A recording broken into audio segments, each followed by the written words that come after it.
on a definite purpose. He says whatever the mind can conceive and believe, That's right. it can achieve. How crucial is this concept, especially for Nigerians navigating our unique landscape of opportunities and challenges? Absolutely. You picked those two words very intentionally. The Nigerian space, opportunities, lots of opportunities, but again, we have a tremendous ton of challenges.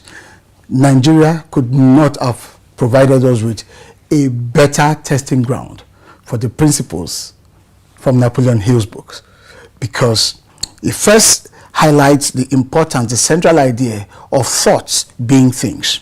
We must have a vision, we must have dreams, we must mentally prefigure what we want, and then says, once you've thought about it, you now need to fuel that engine with the power of your desires. So how can Nigerians navigate all of this? First and foremost, no matter how challenging the Nigerian space is, it must never stop you from dreaming.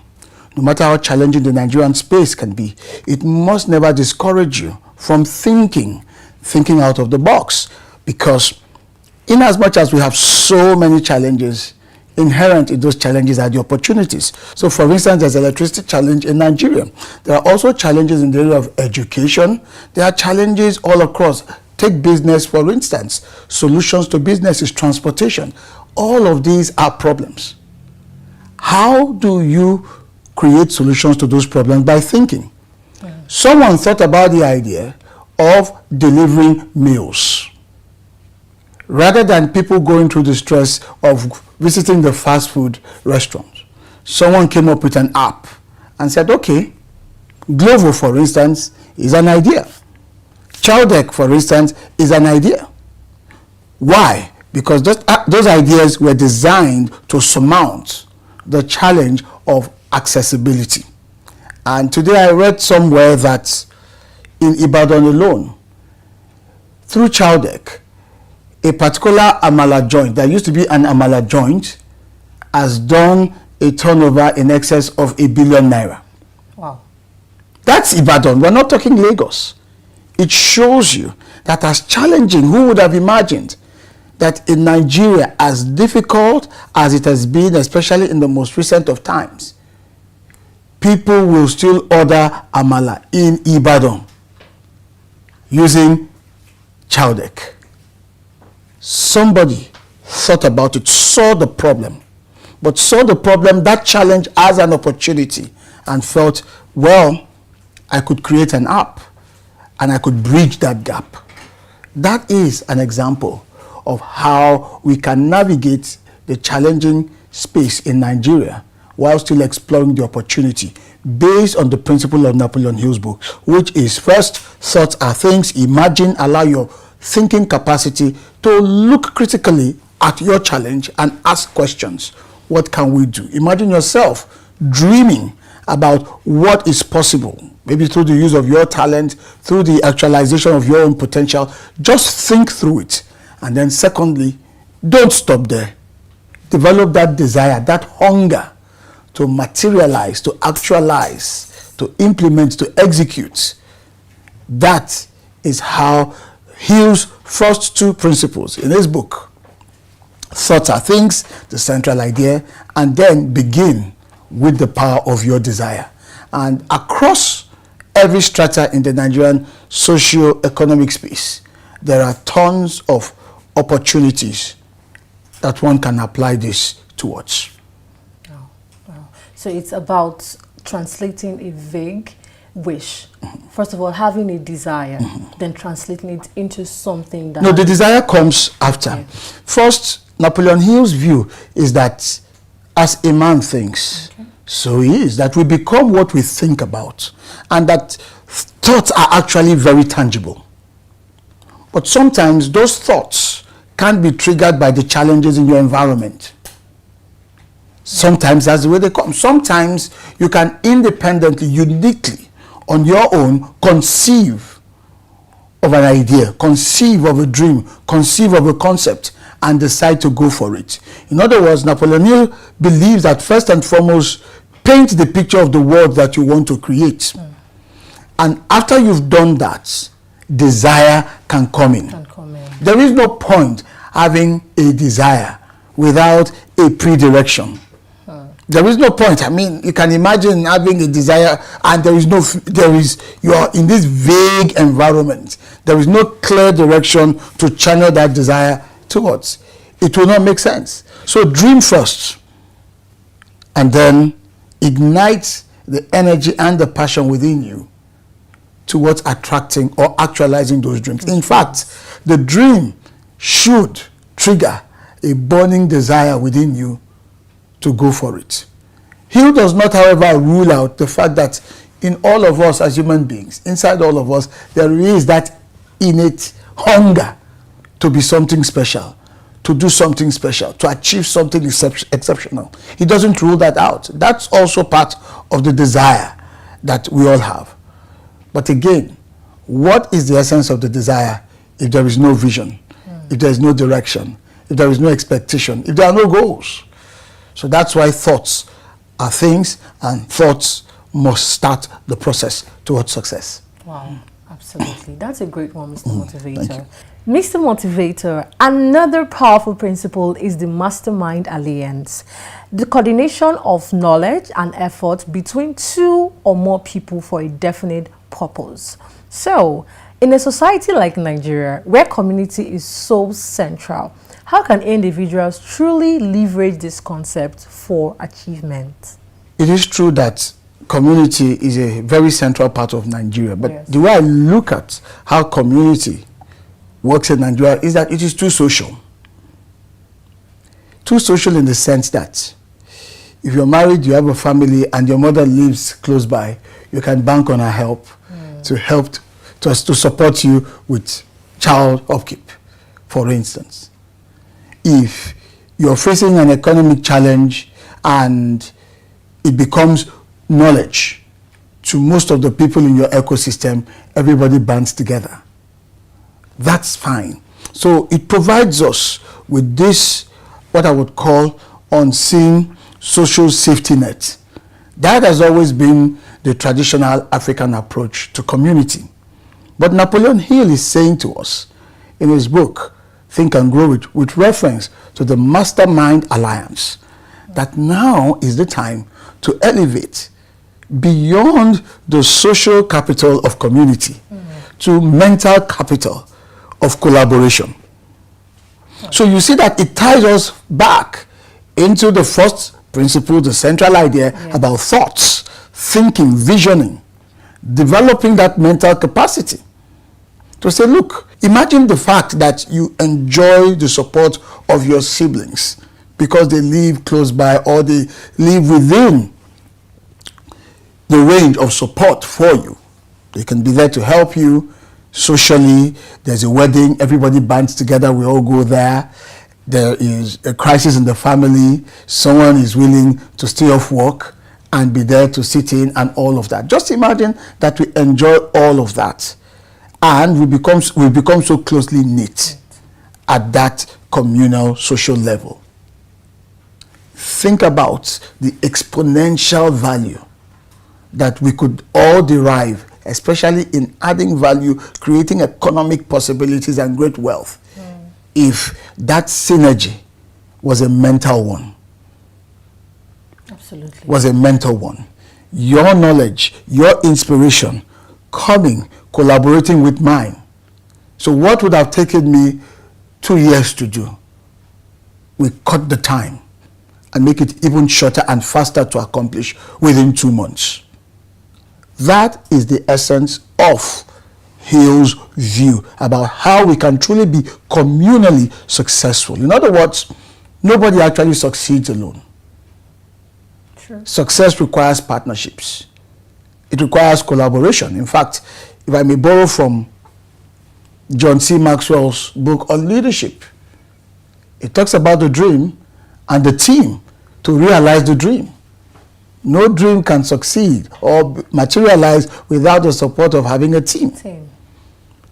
So the concept of a mastermind alliance is saying build your own team. Find people of like minds. That's the point. People of like minds. Even the book of Proverbs says it. He that works with the wise shall be wise. Iron sharpens iron. Find people of like minds and then ally. Ally with them, associate with them, build partnerships, share what you know and learn what you don't. And in that way and manner, because there is a common interest in success or in succeeding, we can aggregate and compound the effort of thought, of ideas, of insights, and reap the benefits in far more exponential manners than would have achieved alone. But the key is, are we thinking in the same direction? Are we thinking the same concept, the same principles? Do we share a collective disposition towards how to become more successful, more productive in life? That is what that alliance is about. So I encourage Nigerians to collaborate more.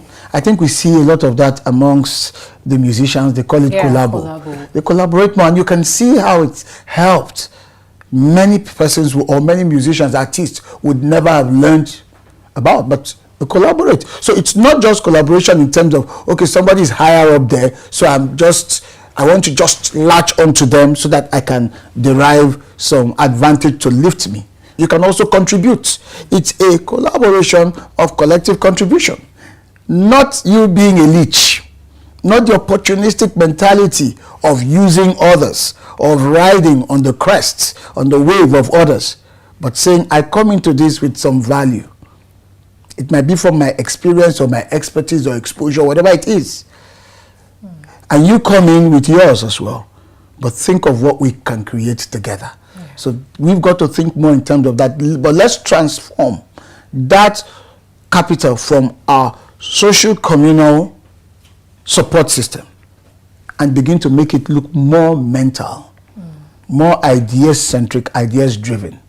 That will make a world of a difference. Oh, yeah. So, Mr. Motivator, it's not just about networking, but having a strategic, purposeful collaboration. Absolutely. With people. There must be an intent towards it. Why network if you won't, one, be bringing value into that space, and secondly, if you don't share something in common? There's got to be some kind of alignment amongst all the parties coming together. Yeah, that sparks a lot, Mr. Motivator. Absolutely. Okay, Mr. Motivator, no journey to achievement is without its challenges, especially in our dynamic environments. Yeah. Hill dedicates an entire chapter to persistence. Absolutely. What does true persistence look like? How can we even cultivate it when things actually get tough? That's perhaps my best chapter in that book, the one I love the most, persistence. I particularly love it because it was a statement from Brian Tracy, one of my good old friends, that inspired me to go take a look at that chapter again.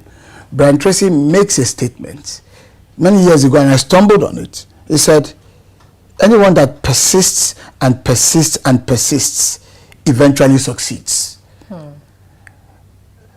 That inspired me to go take a look at that chapter again, and I grew very fond of it.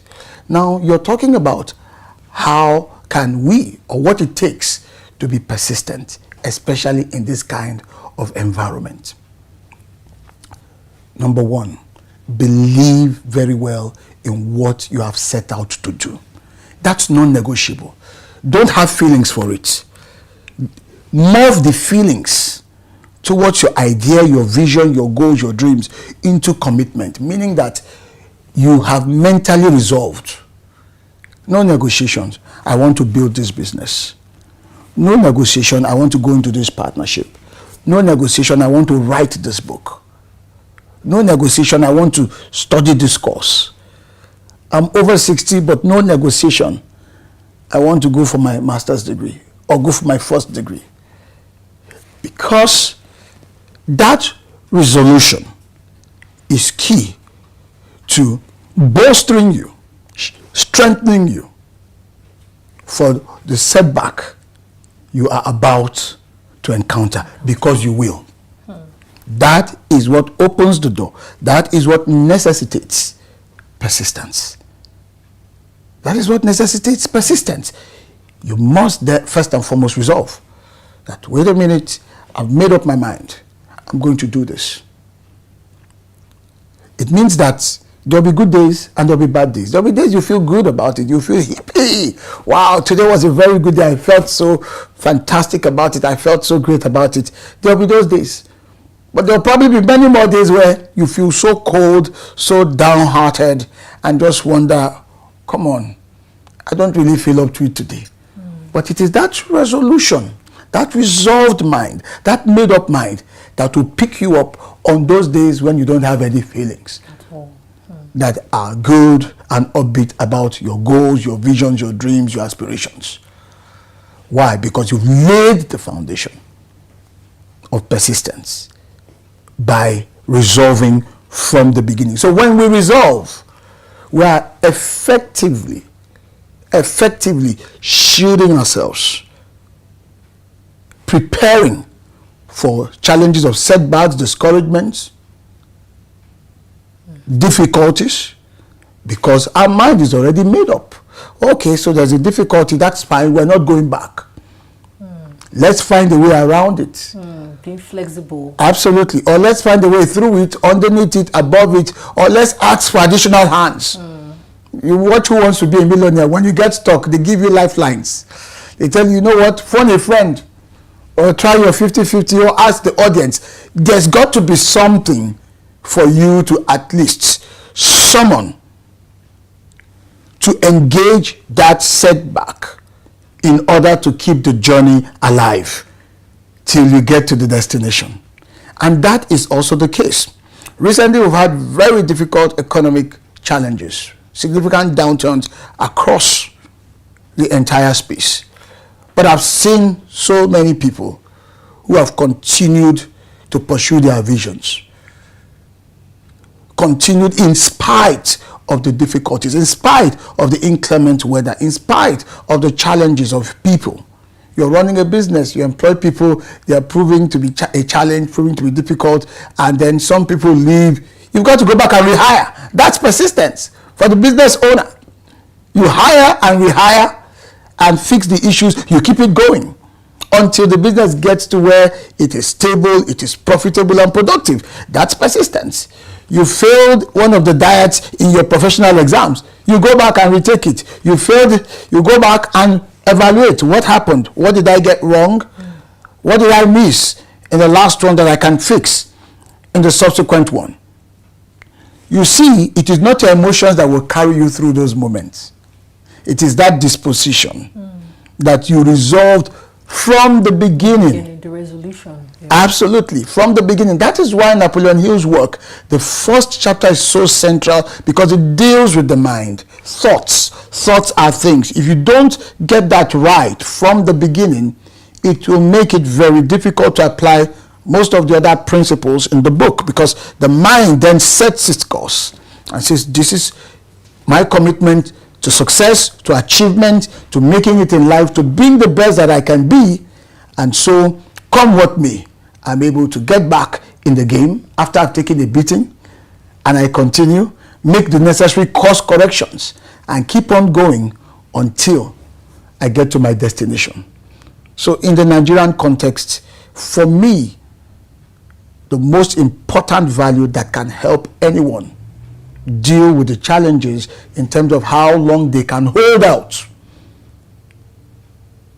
till they reach their desired goals is to first conclude that, hey, this is for real, I'm going to do it. And then as you face challenges, anticipate the challenges. You're into sales. Always anticipate there will be no's. You anticipate many more no's than yeses. And so when you get a no, let it motivate you, let it fuel you to go back and figure out, why did they say no to my proposition? Okay, if this was the reason, can I address it? Can I give a better offer? And then get back in the game. Again and again and again and again and again and again. You're learning and you're returning to the scene of that challenge. That's how it works for a salesperson. For a teacher, you might have a student who's struggling. You've tried one technique, it hasn't worked, the student seems to be falling behind. Don't be discouraged. Don't fold your arms and say, well, I've done my best. That's one key deceit that most people fall for. Well, I tried. There's the movie Star Wars, and I got this statement from that movie. I can't remember which of the characters that said it, but he said, there is no try, there is only do. So when we keep on in the Nigerian context, oh, I've tried, that is not enough. You must keep doing. So for that student that you're the teacher, you must be persistent. Okay, this methodology hasn't worked. Let's try something else. Maybe I need to study my student more to understand their capabilities and their interests. Or maybe I need to adapt my techniques. You continue until gradually you arrive at a model that could eventually not only solve that problem, but become a model that could go on to do bigger things. Why? Because you persisted. You never gave up. That is the mentality. And we can apply this. Everyone can apply this across all fronts of human endeavors. But resolve, make up your mind from the beginning, and then keep going at it, keep course correcting, and find motivation from the setback. It should fuel you. It should energize you to say, okay, rather than feeling embarrassed, I'll try again. That's the way to go. That's how persistence works. Wow. Wow, Mr. Motivator. And we've got Napoleon Hill to thank for that amazing work. Absolutely, absolutely. Mr. Motivator, this has been an enlightening and powerful discussion. Thank you so much for sharing such an incredible insight with our Achievers Book Club viewers. Thank you. Thank you very much. What a profound dive into Think and Grow Rich. Now, let's turn these powerful principles into tangible action with our Achievers Challenge for this week. 1. Clarify your definite purpose. Take 15 minutes to write down your number one most important goal with absolute clarity. Be specific. What is it? When will you achieve it? And what will you give in return? Read it aloud morning and night. 2. Identify your mastermind. Think of at least 2 people, either your friends, colleagues, mentors, whose unique skills and perspective could help you achieve your definite purpose. Reach out to one of them this week to discuss a collaborative idea. 3. Practice 1% persistence. Choose one small task related to your goal that you often procrastinate on. Commit to doing it for just 15 minutes every day without fail this week. It's about consistency, not intensity. Share your progress using hashtag Achievers Book Club to social media. We want to celebrate your wins. Don't just read about achievements, live it. Small, consistent actions followed by clear purpose are the bedrocks of monumental success. We see possibilities.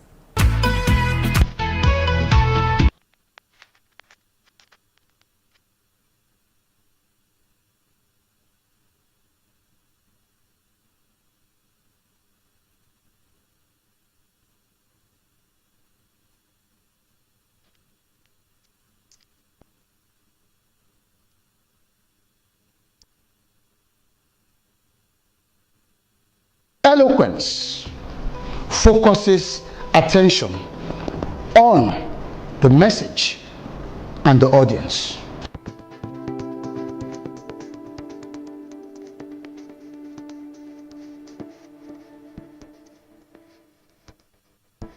I found it very interesting, exciting, sympathetic. It was very beneficial. Definitely would learn a lot, a whole lot. Thank you. The delivery was second to none.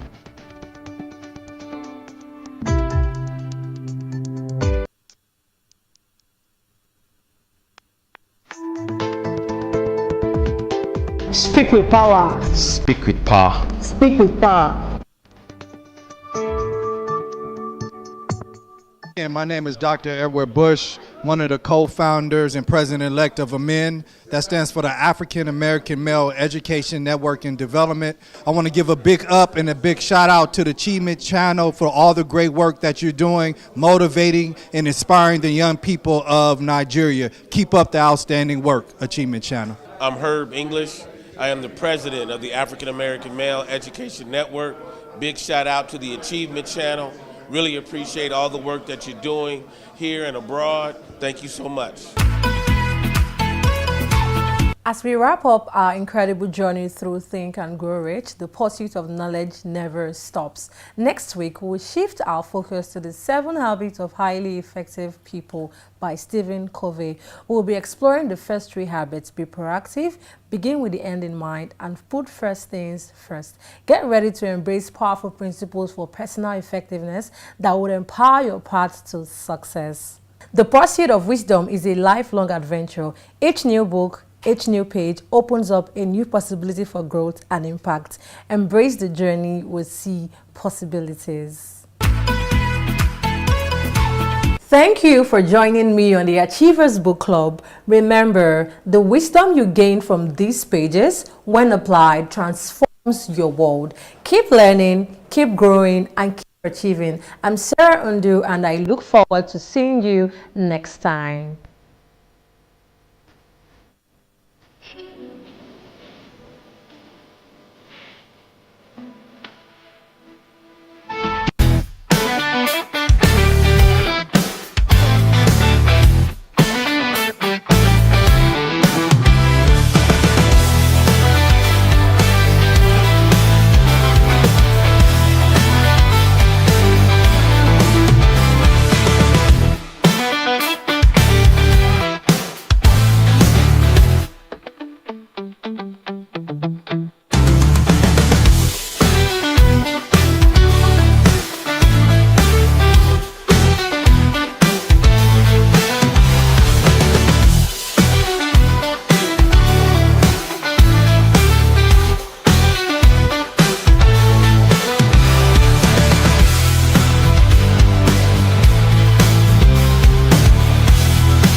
Good morning and welcome to Achievement News, your daily source of positive and inspiring stories from around the world.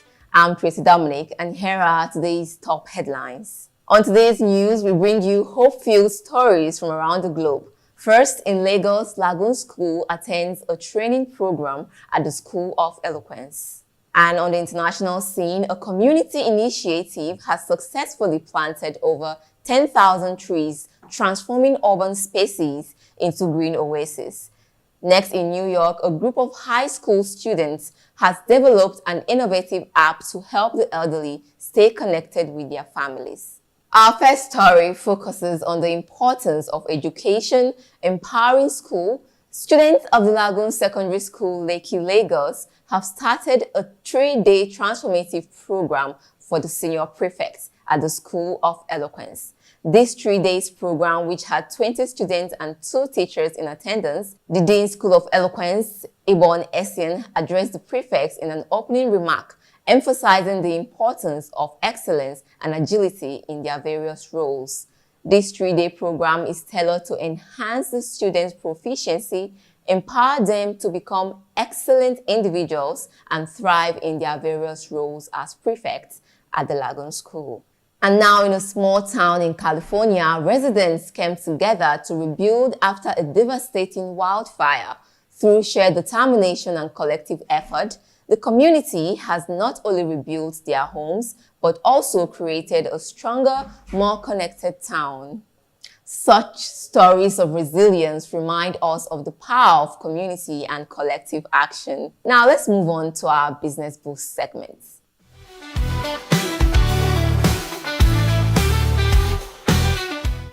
In our Business Boost segment, we highlight Ecotech Innovations, a company dedicated to creating sustainable technology, founded by environmental engineer Laura Green. The company has developed a groundbreaking water purification system that is affordable and efficient. Ecotech Innovation is a shining example of how businesses can thrive while contributing positively to the environment. Now let's embellish your morning with some positive picks. Here are some uplifting stories and fun facts to brighten your day. Did you know that laughter can boost your immune system? A recent study has shown that a good laugh can increase your body's natural defense mechanisms. In arts and culture, a new mural in downtown Lagos celebrates the city's rich history and vibrant culture, bringing joy to passers-by.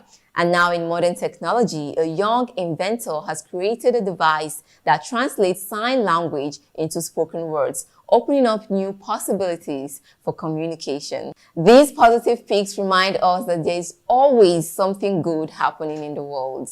In our Sporting Inspiration segment, we feature the incredible journey of para-athlete Michael Johnson. After losing his leg in a car accident, Michael didn't just give up on his dreams. Instead, he took up para-sports and recently won a gold medal in the Paralympics. Michael's story is a powerful reminder that determination and hard work can overcome any obstacle. And now we'll leave you with this silver lining as we close today's broadcast. Despite the challenges we face, there is always hope and possibility for positive change. Today, we celebrate the small acts of kindness that make a big difference. From a child's lemonade stand raising money for charity to neighbors helping each other during tough times. These silver linings remind us that there is still goodness in today's world. Thank you so much for joining us on Achievement News. Remember, every day is an opportunity to achieve greatness. I'm Tracy Dominic. See you again tomorrow for another inspiring news right here on Achievement Channel.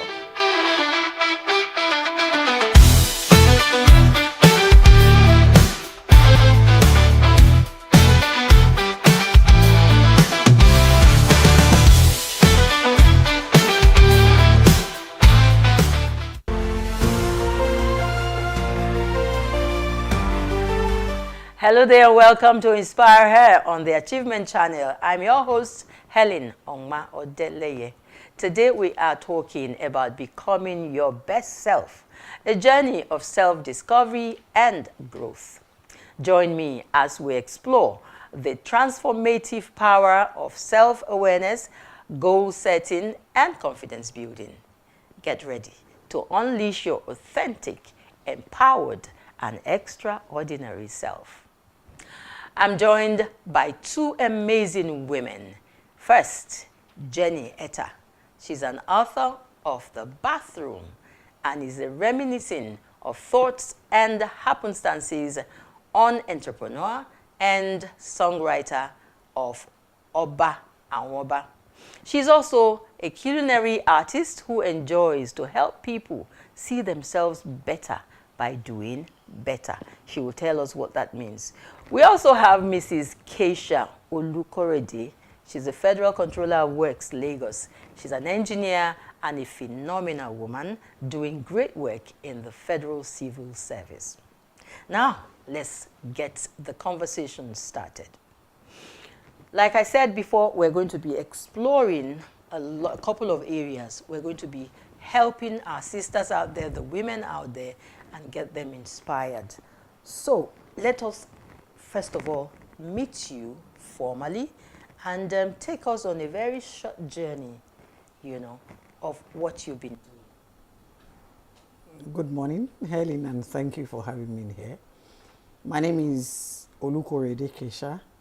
I'm an engineer by profession. I'm a mother, I'm a wife, I'm a business person too. But more importantly, I'm a civil servant. I started a journey to being a civil engineer by going to the Polytechnic in 1984. When I got into Polytechnic, I didn't have somebody to really guide me as to the difference between poly and university.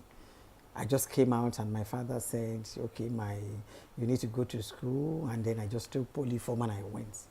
On getting to poly and coming out of poly, I discovered that there was this huge gap that existed between the BSc and the HND. I got into civil service almost immediately after NYSC. And then I started and I saw that, oh wow, serious dichotomy here. Just parallel lines. You can't cross. After level 14, as an HND holder, you cannot cross. And you can't become director, you can't become you can't climb to the zenith of my career. So I said, well, you know what? I opted to get out of school, to get out of the work. I tried my hands on something else, but I wasn't finding fulfillment. My fulfillment was in this engineering. I tried to go to Dubai, sell clothes, sell this, because the difference, they just made it to be too clear. It's as if you have not gone to school at all with the HND. They made it to look as if I just went to nursery school, not even primary. So I was really, really disturbed. And I know I could do better than what they were offering me. Most of the time, my colleagues will be in the office holding meetings. They won't have solution. It is after the meeting they will come and call me. Akeisha, please, there's this thing we discussed. I say, Shibi, you are the engineers. And go solve your problem. They say, please help us, help us. So several times they call for meetings. Then when you go to the meeting, they say, no, they call the engineers. I say, what will I do? So I said, there are no two ways to it. I have to go back to school. And I did my BSc and I had masters. So, and then I came back to the work and I was able, and I started again. That brought my level back, but I didn't mind. But at least I know I can climb and get to the zenith of my career. This relevance that I'm having now wouldn't have been possible if I'd just followed that path of HND, if I didn't try to improve on myself. A lot of my colleagues were frustrated. So we're talking about self-discovery, knowing really who you are and what you want to be. At what point really did it occur to you that this is not for me? I need to be there. That's what I said. You know, as a result of frustration in the line of that technical, I wanted to fall out and then just be a business person and be fulfilled along that path. But I knew something in me, you understand? Didn't add up. Yes, I wasn't satisfied in that line.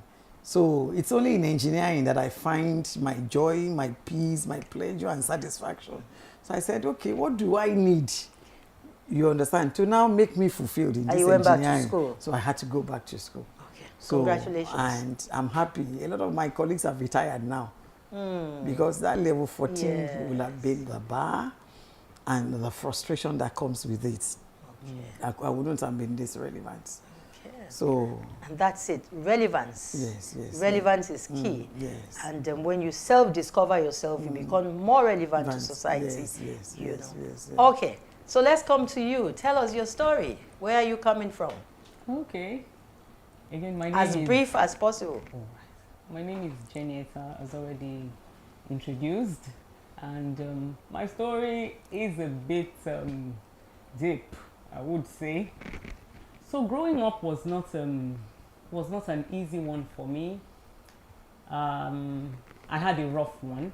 It was a really rough start in life. I wanted to become a theater artist. And when the time came, he refused. And it disrupted education for me, so to speak. However, I did not relent, all right? He left the house. At some point, we had to, it just became, a struggle in life, so to speak. There was that point where, because I needed to go to school, I just wanted to go to school. I would always, go and hustle, put money together to go to school. But it would come from nowhere, after all done. And then he would just, begin to talk to frustrate me out of, school. For a young child who was growing up, it was really traumatizing, I must say. However, you rose above that. I rose above that. I was able to, give myself education, so to speak, from, it was not the usual education you're used to. But for every opportunity I got, I made sure I got education. I educated myself. So I wanted to become, now this is the clincher here. I wanted to become a theater artist. I didn't have the opportunity. Today I can say that I appeared, I've done something with a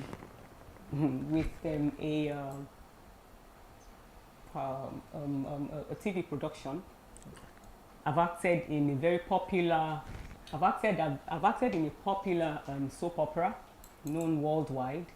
That's some form of achievement. I wanted to be a writer of some sort. I wrote when I was a little, I wrote when I was young. I achieved it.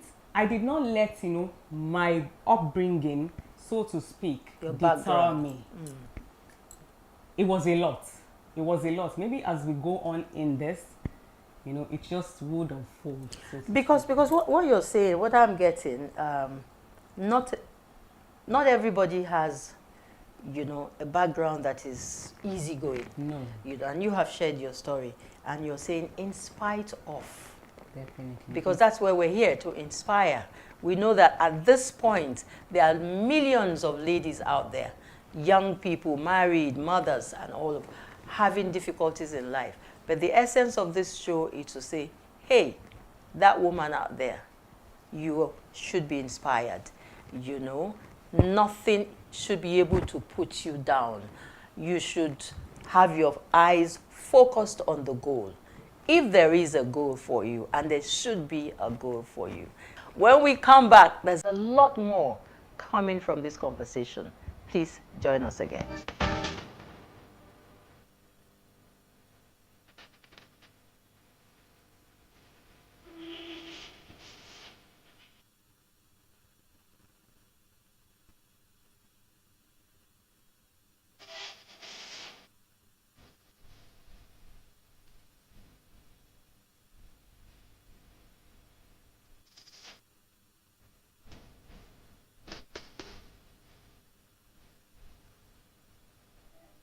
So to do well in public speaking, you must see it as a relationship between yourself and your audience.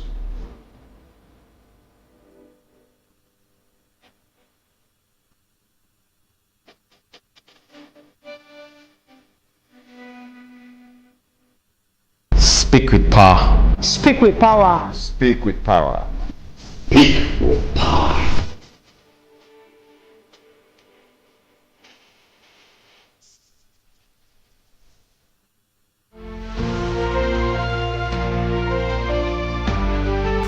Welcome back. It's still Inspire Her, and I would like to start this segment, the second segment, with a quote.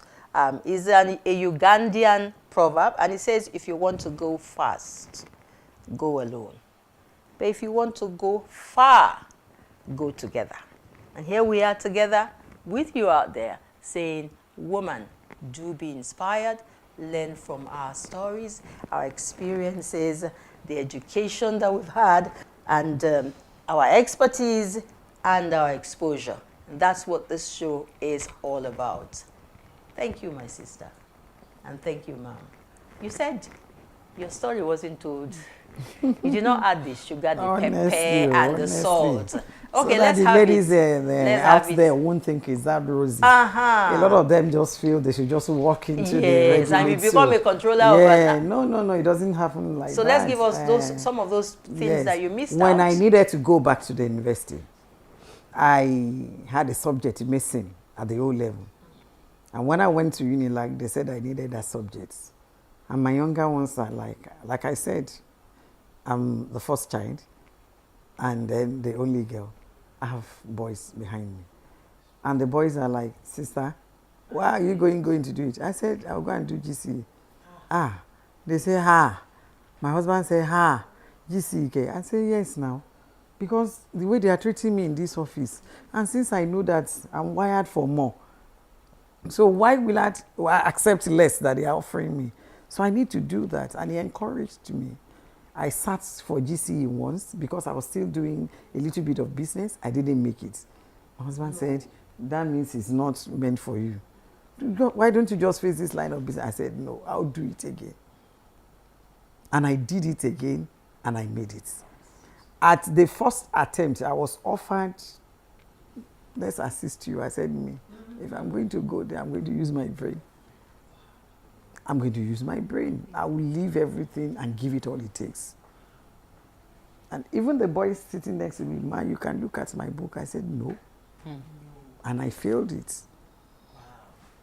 And I got something you said. Yes. Because you realized that you were wired for more. And I tell people in life, there are 4 Ds to hold on to if you must make it in life. Apart from God. Yeah. Apart from God. Very true. Who is the author and finisher of our being, whatever we are in life. There must be 4 Ds that we'll hold on to. Number 1 of the Ds, you must desire a thing. You must desire a thing. And then you don't stop at that desire. Then you must decide to go for that thing. That's the 2nd D. A lot of people stop at desire level. They look at you, this woman is great and I like her. You want to be like her. Then decide. Take that 2nd leap and decide. Then there's a 3rd D, is be determined. Be determined. I was really determined. Everybody call me she for he or he for she. That's what they call me in engineering profession. You understand? When I lead a pack of 100 engineers, I'm in the forefront. My honorable minister will say, Kesha, I don't have this, your energy, slow down. You want to push me down. Where are you running to? And that even the younger ones, they say, ma, after this, let's take ELOS, let's take. But I say, so no, where does the energy come from? From the passion of doing that job. And I love doing it well. If you contract me now to get a job for you, I may be a bit expensive more than others, but you will get value for your money. And the last D you need, I said 4 Ds. You must desire a thing, you must decide to go for it, you must be determined, and then you must be disciplined. That's right. You must be disciplined. When I went to Unilag, there was a course that one of the professors said I didn't do. The results came out, and I didn't see my name on the list. Even all the younger ones, they followed. I was the eldest in class. They all followed me. They said, Professor Alao, we don't allow you. I said to me, when I got in, I said, I'm always number 1, first on the row. And on that day of exam, I was number 1 on the attendance list. How come I didn't sit for the exam? He was shouting at me, Madam, you didn't sit for that exam. I said, go look for it. By the time he looked and he found the attendance sheet first. He saw, I said, I'm number 1. And he saw it, I was number 1. I don't go late for lectures. I will always be there and I'll sit in front because I want to hear. It's the 2nd time.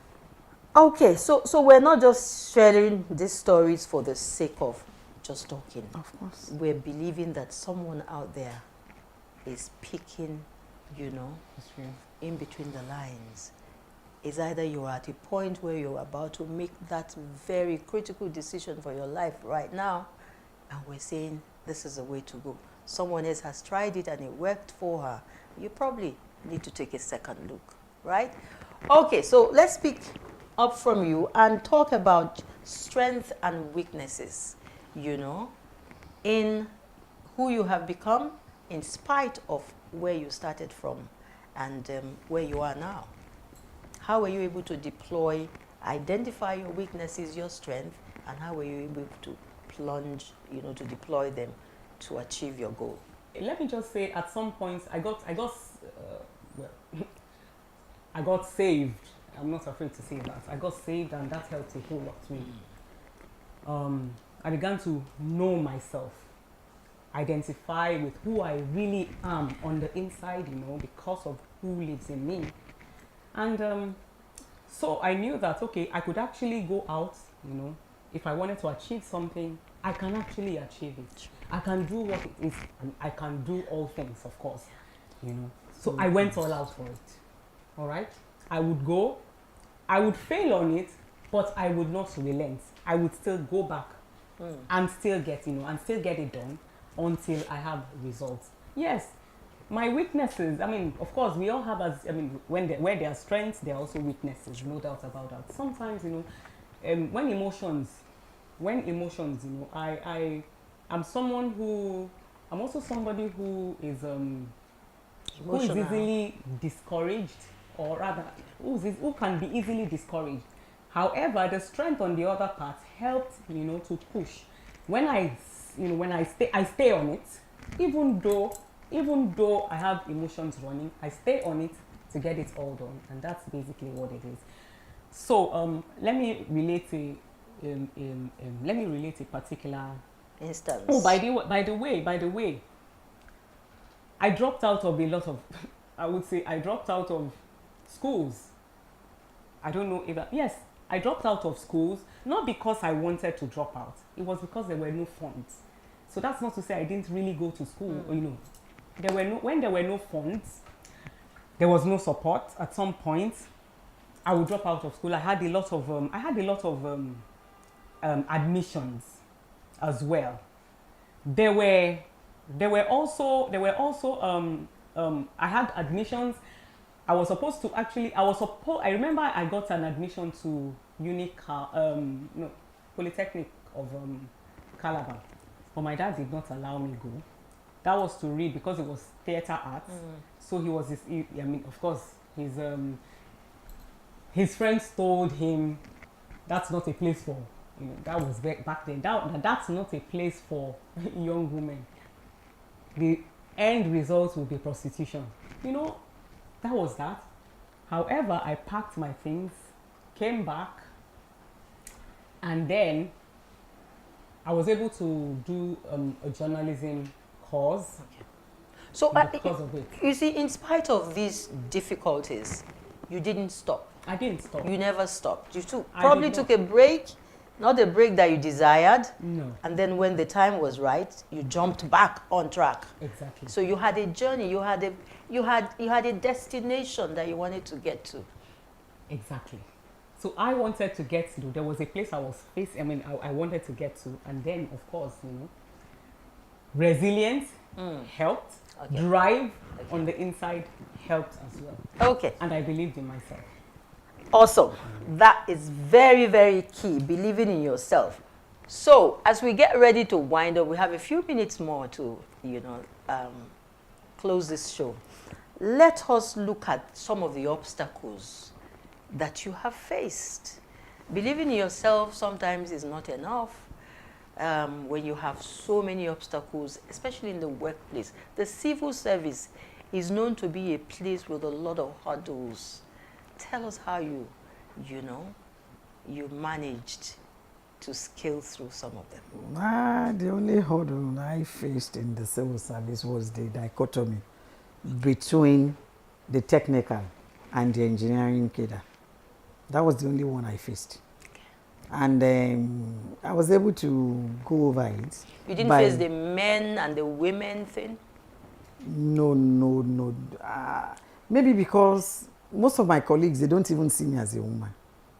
Why is that so? Because when you study engineering back in those days, most of the time it's only one female, two females, three females in a class. And a lot of men. And a lot of men. So we always see ourselves as boys, as men. Even till today, my colleagues, majority of them. So you're a tomboy or a girl? Yes, I'm like that, yes. So we don't even see that. So that's why sometimes when they take decision, they forget that you're a woman. Okay. You understand? They forget. Like now they can say, everybody go to site and then reside there. Then from site you understand, your site reports. It doesn't matter whether the site is inside the village, whether they are doing kidnapping there, whether they expect you. There's no exception. There's no exception. So the profession actually prepared you? Yes. As an engineer, you're wired for that. Your resilience must be very high. So I didn't face that. I didn't face in decision makings in this. I didn't face that. We treated ourselves as men. When I talk to a lot of women, there are some things they don't like about what I say. I don't like you gunning for a post, gunning for a position because you're a woman. I don't like you clamoring for a post or asking for favors because you are a woman. I want you to actually earn it. That's my own. If men are going for skills, go for skills. If men are going for training, go for training. If men are reading for exams, read for exams. It's not that as a lady you're not reading, then when promotion comes, you don't say they promoted only all the males. You understand? 6 men sat for exam and 2 females. They gave it to 4 people. Who deserved? Me, I'm not sentimental about that. So you must deserve. You must earn it. You must earn it. You must earn it. If there are bridges to cross that bridge with the men. I don't stay on a side and say because they are men. If you want anywhere you want to cross, I don't normally wear trousers. But if like we're going to tower 35 floors, I will get there before any man. My goodness. I won't say because I'm a lady, so let me stand here. Then when the men go there, they come and give me the report. No. Wired for more. No. Wired for more. Thank you. Women should aim. Always strive to aim their positions. Whatever you're asking for, strive to earn it. Not just asking for it because you're a female. Thank you. Inspire a sister out there in a minute. You know, life is not a bed of roses, they say. However, there are things you can actually do to help yourself get to where you desire. It may not be rosy indeed, but you can always garner courage. Believe in yourself. There's a lot embedded in you as a woman. Get out there.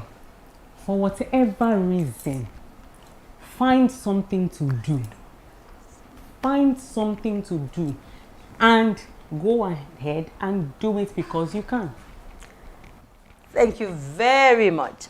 Find that thing that you were wired and created for.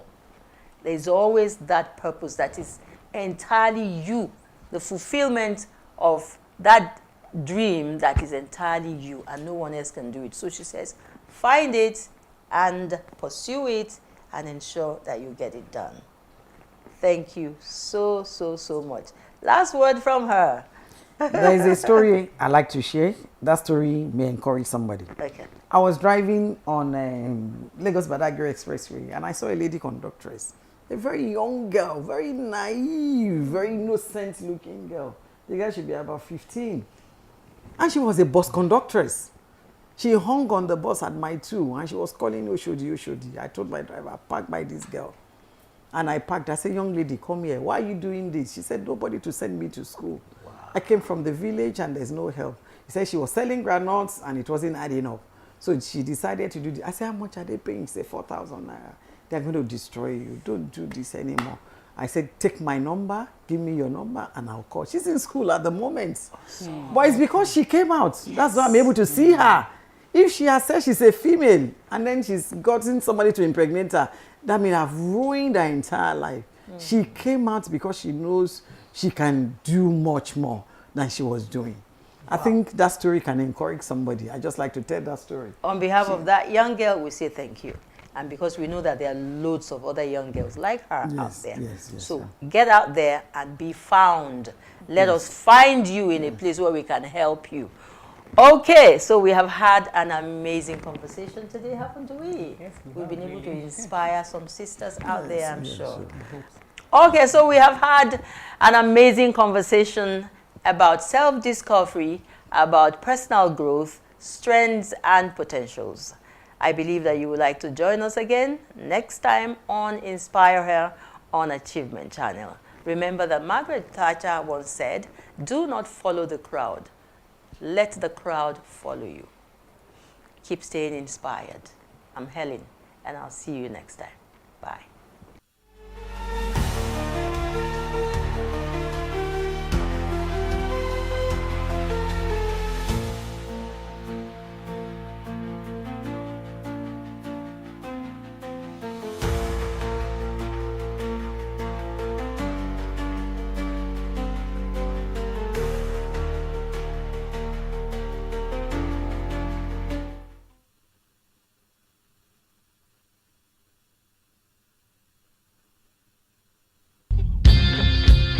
Mr. Motivator, Mr. Motivator, Mr. Motivator, Mr. Motivator Minute.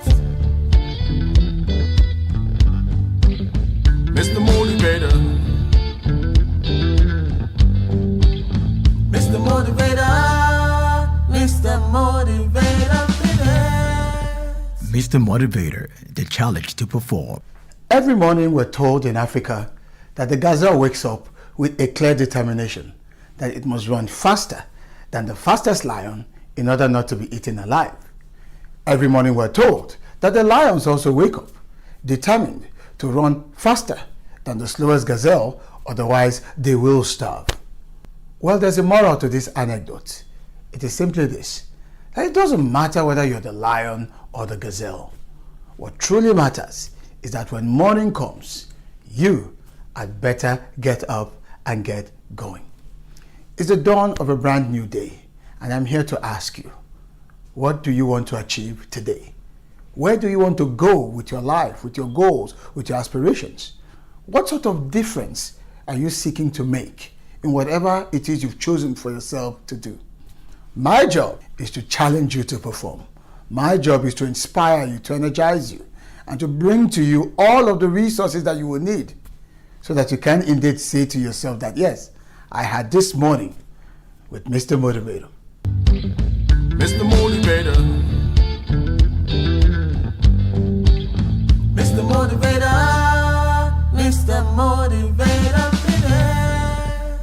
Walt Disney, the founder of Disneyland, once said that all our dreams can come true if we have the courage to pursue them. We're going to be discussing what I consider my favorite subject matter. It is the subject matter of dreams. The subject matter of setting goals for yourself, of aspiring to achieve the impossible. Most times, what we think is impossible is actually something waiting to be done by someone else. In fact, as Napoleon once put it, that impossible is only a word to be found in the dictionary of fools. And I know you are not a fool.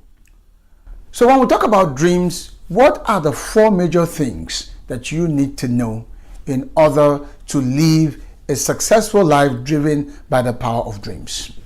Number 1, you must dream big dreams. Dream the dreams of giants. Dream a dream that might look so impossible at the outset, but you need a dream to be so big so as to enable it to challenge you, to inspire you. It's always very important to realize that you were not made for small things. As a matter of fact, every one of us is made to do something big at one point in time or the other in our lives. So dream a dream that stimulates you, that excites you every morning to want to get up and go. That's the first principle. Number 2, you must draft the dream. Put it down in writing. Maybe you need to sculpt it, paint it. In whichever way you can, put it out there. Make it tangible so that people can see and relate to it. And number 3, you must declare your dreams. Tell people about your dreams. We're not asking you to discuss your dreams, but I'm saying to you, declare it. Let people know what it is you are seeking to accomplish in your life or in whatever field of human endeavor that you set out to do. And then finally, number 4 is this. And this is where it all comes together.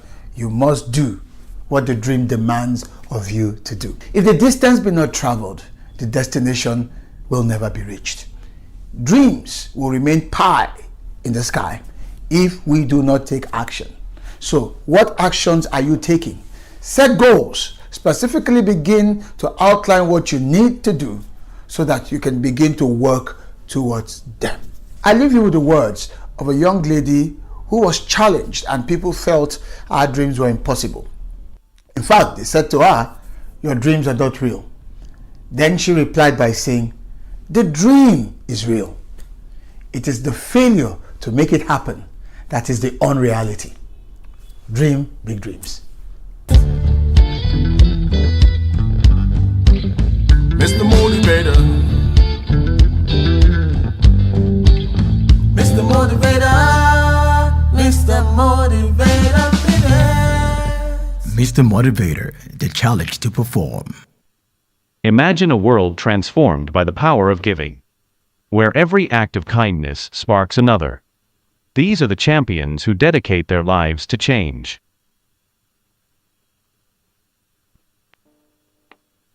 Together, they are paying it forward. Champions of change. Paying it forward. Join us and be part of the movement. Here on the Achievement Channel.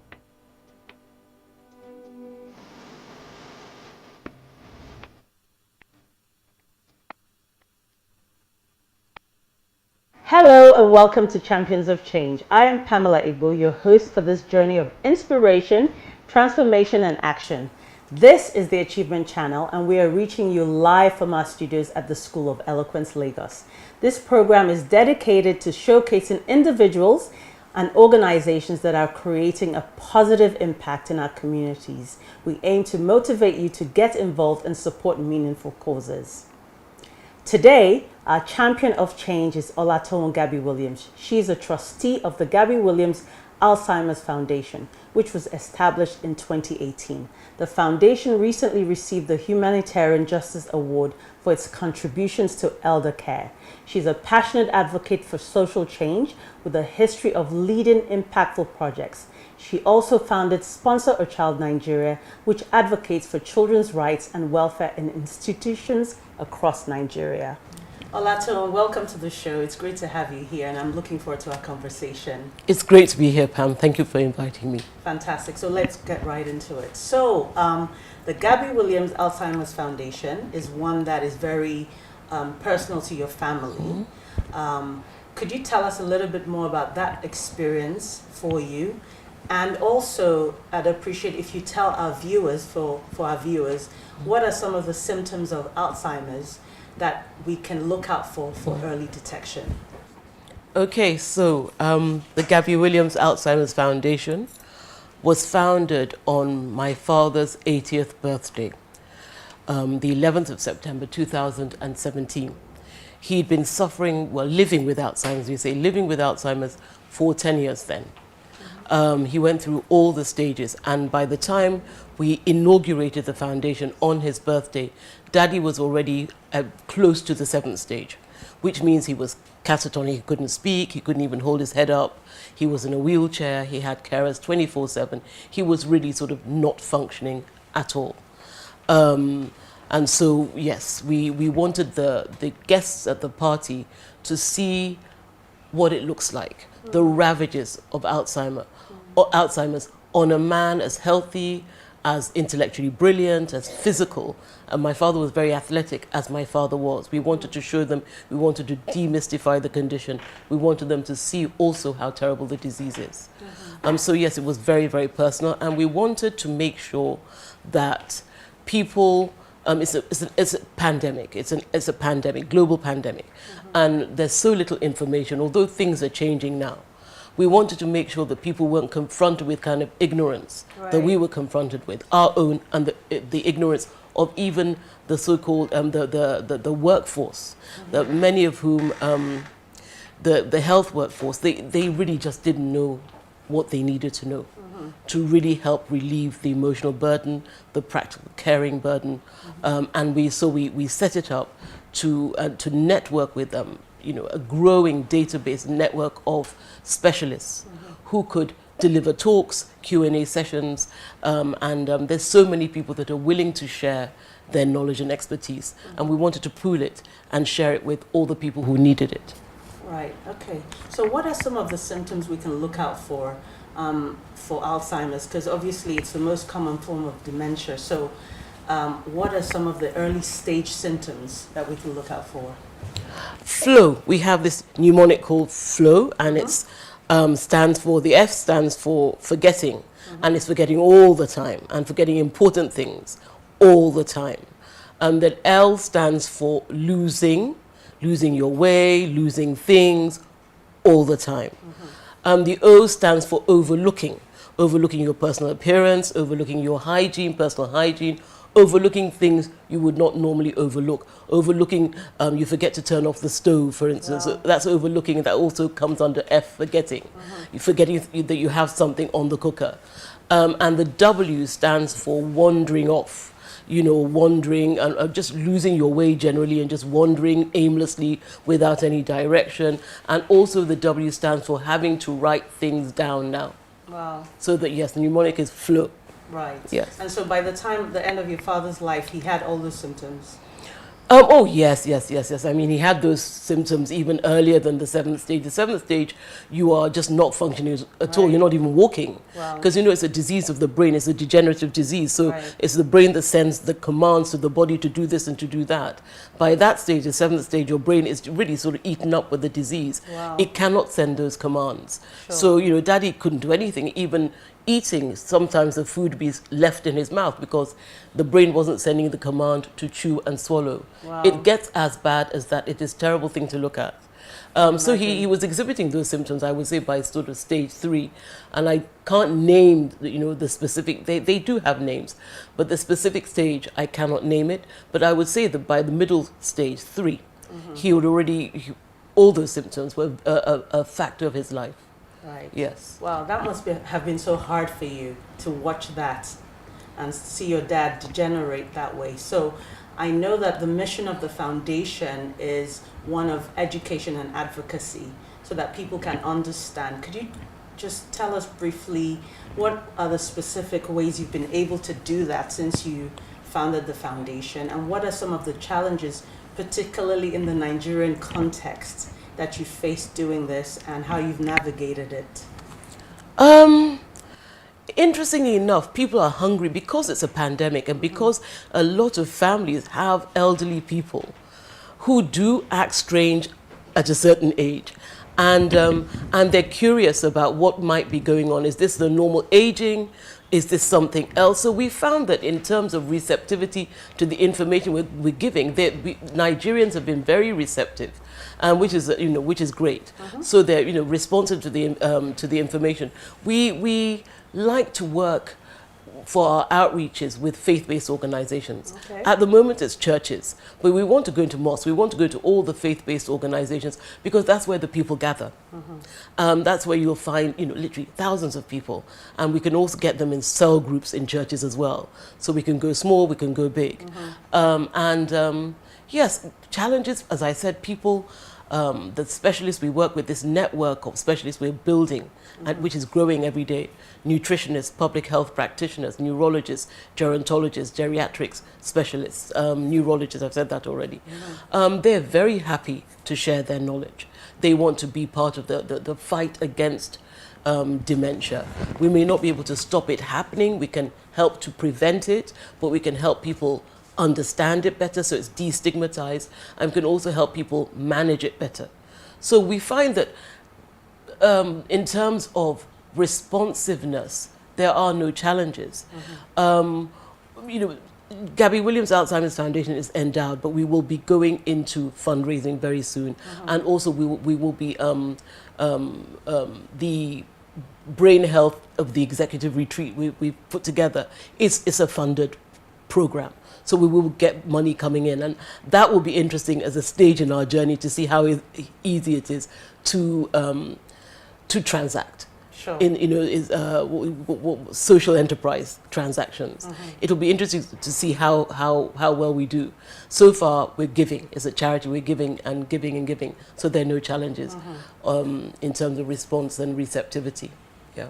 Fantastic. So you talked a little bit about it being a pandemic earlier, and I must say, when I was doing my research, I was blown away by the numbers. So, I found out that there are 55 million people living with Alzheimer's worldwide. 60% of that number are in low and middle income countries like Nigeria, and it's due to increase to 139 million worldwide by 2050. Which is an outstanding number. And by 2030, almost 4 million people will be living with dementia in sub-Saharan Africa. I mean, these are sobering numbers, to say the least. So in terms of the government in this country, what sort of reforms and policies do you need to see to create a robust healthcare infrastructure that will take care of patients and caregivers alike? Well, we've got the primary health centers. I mean, that's the first point of call. That's a port of entry into the healthcare system, and we need to revitalize them, re-equip them, man them. The National Senior Citizen Center is working hard with the training of geriatric social care skills, making sure that the workforce is eligible to be the workforce. At the level of training, certification, registration, they're working on a quality assurance model. And and that's going to sort of be rolled out. So everyone in the aging space, if you want to go into training, you use that template. So we're looking forward to receiving that. That is extremely important. Revitalize the primary health centers, because that is they're all across the country. I think they're about 33,000 now. Not enough, but that's the first port of entry. Make sure they're properly equipped, properly staffed, and that the staff are properly trained. I was thinking about telemedicine. I think that might be the solution for a lot of the old people. The populations you're talking about, they're going to be living. A lot of them will be living in rural areas. They're already there, and we want to reach them. And we know the infrastructural problems in rural areas. So telemedicine might help. Will help if we can get the government behind it independently and also in private-public partnerships. So get private sector coming up with platforms for telemedicine, apps for telemedicine, and get government doing something to make it happen, some sort of regulatory framework or even funding.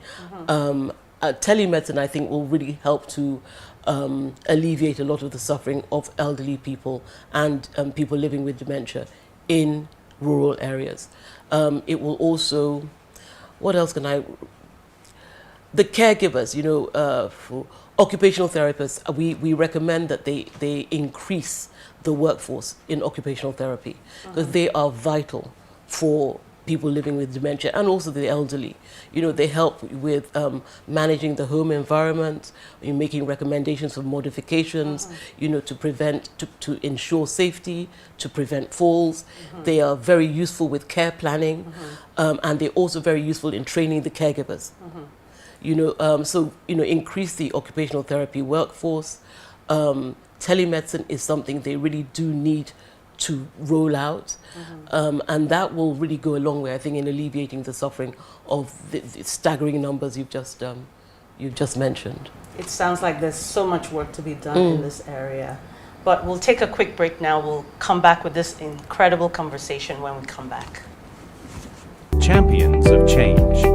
Paying it forward. Join us and be part of the movement.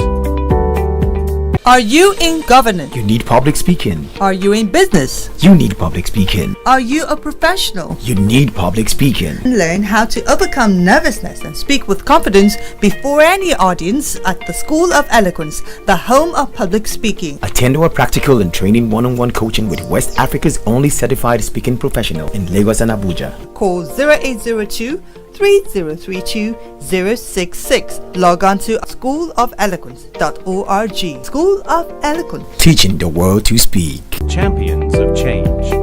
Paying it forward. Join us and be part of the movement. Welcome back to the show, and we're having an incredible conversation so far with Tone. So Tone, tell me, in terms of the community, how can the community get engaged to create more awareness, education, destigmatization of this disease, and so that it can be far-reaching? Okay, that's a great question. Let's start with the individual. Individuals, you can get involved in the World Days. There's World Elder Abuse Awareness Day on June the 15th. There's the World Alzheimer's Day on the 21st of September. There's the National Day of Older Persons, and we celebrate that here. We mark it on the 10th of October. Now, we have all these. We have the infomercials we've put together, Waiting to Do Mama Dupe, which is in Pidgin English. We have Remembering Tomorrow, Lesson at Obalende Buka. And we can give that to you for you to screen on your personal channels. And also Flow, the mnemonic. It's good to learn it.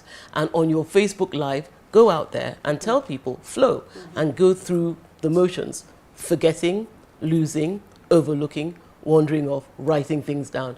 And you can do that. These are ways of recognizing, Alzheimer's type of dementia. So you can also help to distribute IEC materials, follow us on social media, visit our website, keep up to date with our activities, and let us know the kind of things you would like to get involved in. And as for corporates, I really advise that I recommend that they reach out to the National Senior Citizen Center, the NSCC, which was established in 2017 by the National Senior Citizens Act. And they have this wonderful public-private partnership where they have a prototype of a senior citizen center, which is a fantastic forum for activities, for events, programs, conferences, talks, libraries, recreation, all sorts of things. It's all encompassing. And they want to roll it out as a public-private partnership. So the corporates provide the funding, they provide the prototype and all the expertise required to make it happen. And the vision is one community, one senior center for every community in the country. So I think that's a wonderful thing way to get behind the fight against Alzheimer's, dementia, because we're going to have, these are fora where we can listen to talks about it, to destigmatize it, to give information, which is equipping you to really manage living with a person living with dementia. So yes, I think that, does that answer your question? Absolutely. So that's excellent information. We'll drop the information about your foundation on our channel for people to get in touch. Tell me, in terms of dementia, is it something that can be prevented? What steps can people take to prevent dementia? And presumably, is it just in old people, or do young people suffer from dementia? Well, elderly people are disproportionately affected, but it's not just older people. You get young people get dementia as well, but disproportionately older people. I'm loath to use the word prevention, keeping it at bay. Take care of your brain health. It's one of the reasons, well, it's the major reason why we've launched the Brain Health in the Corporate Structure program with our Brain Health of the Executive Retreat. Brain health, the health of your brain is put at risk. Periodontal disease, which is a gum disease, and it's inflammation of the mouth, and it gets into the bloodstream and it affects the brain. Hyperlipidemia is about lipids in the blood, too much fats in the blood, high cholesterol. All these put your brain health at risk. Smoking, reduce alcohol. You don't have to stop it completely, but reduce it. A glass of red wine, with a meal is not going to harm you, but take it easy with the alcohol intake. Smoking, no. Protect your brain health, because Alzheimer's is a disease of the brain. Drink lots of water and keep yourself hydrated, particularly when my father, I remember, when you're already suffering from the disease, you need lots of water to hydrate the brain. That's excellent. Yes, have I answered your question? I've learned a lot as we speak. So thank you so much for that. But before we end the show, I wanted to ask you about one of the things, which is your passion. Got nothing to do with Alzheimer's, but I thought I must ask, because you are a passionate advocate for children's rights. Tell us a little bit about that work, and you've been doing it for 14 years, and what impact you've had and what you want to see for the future with that. I started Sponsor a Child in 2003, and the last major project ended in 2015 with an award ceremony for all the network of institutions across the country who, orphanages mostly and early learning centers, who had participated in the program. Rights-based childcare is our flagship project, so we ran training programs across the country for caregivers and educators in institutions. We were funded by the Democracy and Human Rights Fund of the American Consulate, the embassy, and we were funded also by Procter & Gamble, who was our main sponsor for 2 years. We got a global grant to do our work. So rights-based childcare, what are the human rights of children, and how do we integrate the care we provide our children with the rights. The rights cut across the right to survive, that's life, right to develop, that includes education and physical development, psychosocial development, the right to protection, that's protection from abuse, neglect, and the right to participate, recognizing that children learn how to become good, healthy, effective adults if they are encouraged from a very young age. Democratic principles, learning how to take turns, learning how to make decisions according to their age group. The Child Rights Act of 2003 has an idea, a theme that runs through it called the evolving capacities of children. So now we look at our children as individuals, and we tailor the way we raise them to suit the individual's evolving capacities. So it's no longer this this one size fits all kind of upbringing. You're much more cognizant of the child as an individual. We are more cognizant of the child as having agency. We want to encourage them to think independently, to think critically. So the rights really do help to enshrine those ideas of the agency of children, of their evolving capacities. And we also, through my work now with the UN, I'm a founding partner of the UN Book Club for Africa. And Excellent. Thank you. And what we do is we invite them to become partners in development. So you can do, at your age, with the supervision of your teachers, you can do something in your communities to help, implement the Sustainable Development Goals. So go out there, find something that you can, you don't like, you want to tackle it. Let the teachers take them to the local government and challenge the officials in local government and do something and take, and take their place as citizens of their country and within the community. Great, that's excellent. We must get you here for another show on children's advocacy. That'll be fantastic. But thank you so much for having, given your time to talk about Alzheimer's and the wonderful work you're doing with your foundation, and we wish you all the best. It's been great to have Tone here today. All the information about what they do and how you can get in touch will be on our channel. So thank you so much again. It's been great to have you here. Thank you so much for inviting me.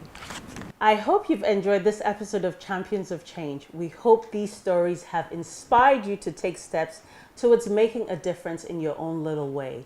Change starts with one person, one act, one decision to make the world a better place. Together, we can be the change we wish to see. This is the Achievement Channel. From our studios at the School of Eloquence, Lagos, I am Pamela Igbo. See you next time. Bye.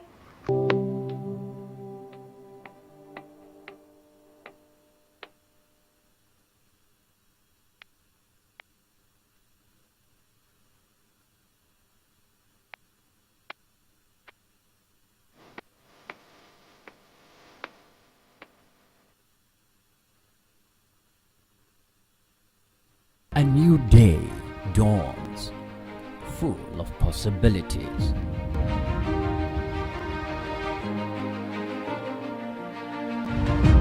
Take the first step towards your dreams. Empower your mind with positive thoughts.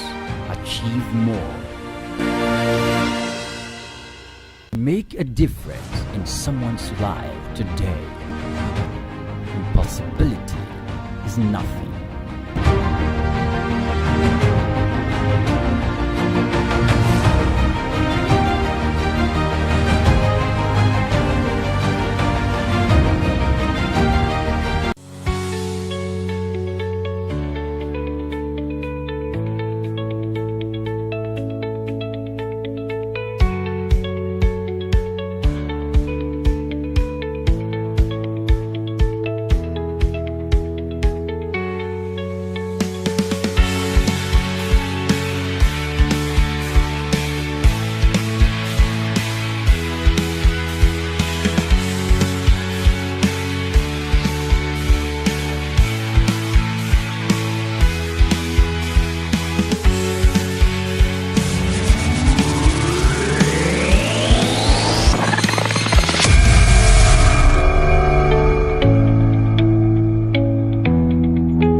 Welcome to Career Success, the premier program dedicated to helping you navigate the path of professional excellence.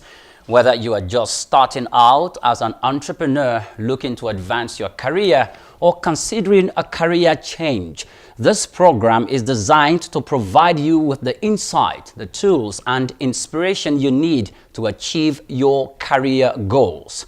This is Achievement Channel, and we are reaching you from the School of Eloquence here in Lagos. My name is Oyinpriye Krumale.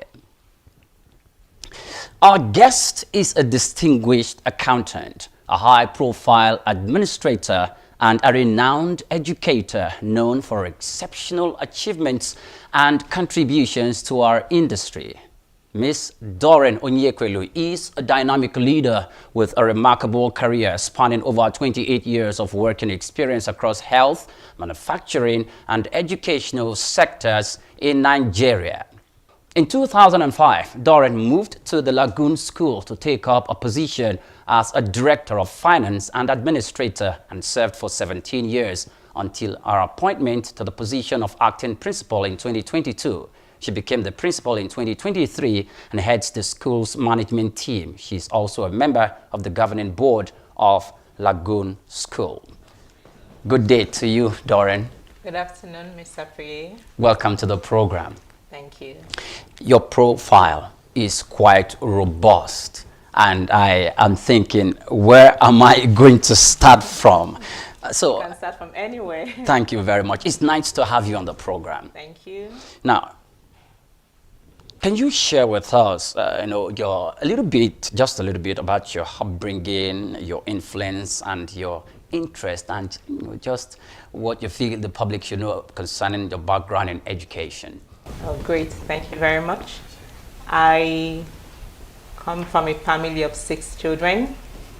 My dad, 84 years, so does a lot of things. In fact, I like to mention his name all the time because he's my role model.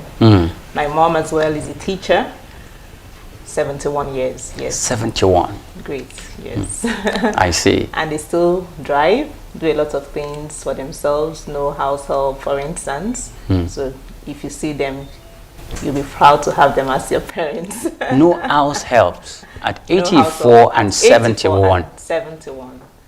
I see. They do the cooking together, they go to market together, they do things together. At that age? At that age. I see. That's where I think this generation needs to be learning a lot from that. I remember telling the parents during one of our parents' forum, and I met a parent in one of the stores in Lagos, and what he reminded me, said, remember that talk you gave telling us about your 84-year-old dad? I said, wow, you remembered. Said, that was the only thing I took away, and you told us that he still drives. Wow, that's great to hear. Let's move away from that now. Let's start talking about you. Your career beginnings and motivation. Can you share with us what inspired you to pursue a career in accounting and finance? Great. At far back as when I was in primary 3, the first newspaper I read, looking at career path, I saw accountancy, and one of the subjects required is mathematics. I loved mathematics. My mom is a mathematician, my dad is a mathematician. As long as the AC is on, I'm ready to solve mathematics till daybreak. Wow. So yes, I really wanted to study accountancy. But I must tell you that while in SS1, my mom now wanted me to study pharmacy. I was doing very well in physics, I was doing very well in chemistry, but I didn't really like biology. Why did she want me to study pharmacy? Because she felt, oh, my first sister is studying banking and finance, my second sister is studying accountancy. We are 6 children, why do I want to study accountancy? She wants to be a mother of a doctor or a pharmacist and all of that. So I had to drop accounts in my SS1 to do physics, chemistry, biology. But my first JAMB, I didn't make the cutoff. Okay. My dad, like I said, being my role model, had to call me to say, you know what? It's not the end of life, begin again. Because my first 3, I'm the 4th child, the first 3 entered university immediately. So I had to step back, write JAMB and wait. And wait for 1 good year, yes. Okay. So I had to take up geography as well as government, which I didn't do well in school. But I got all the support from my dad as well as my mom that eventually understood. So I went back to reading for JAMB again to do accountancy, which was my dream as far back as primary 3 when I was just 9 years old. I see. All right. How did your experience as an accounts clerk, at Niger Foundation Hospital and Diagnostic Center shape your career aspirations? Because it seems that's where you started. Yes, that was actually when I was in my first year in the University of Nigeria, in Ugu campus, studying accountancy, and the school went on strike. And I don't like just staying at home, not doing anything. So I decided to apply for that job, which I got to be the accounts clerk in Niger Foundation Hospital. I worked there for like 3 months before they called off the strike and I went back to school. I was really happy to have that opportunity. One funny thing I must say, it's okay, there wasn't any counting machine, for instance. I know how you count money like this, but they taught me how to count money fast in this manner. I was really glad. And I got good, lovely feedback, because I would say that I'm someone that is very meticulous. I will never want to leave without balancing my accounts and all of that. So, yes. The left and the right must correlate.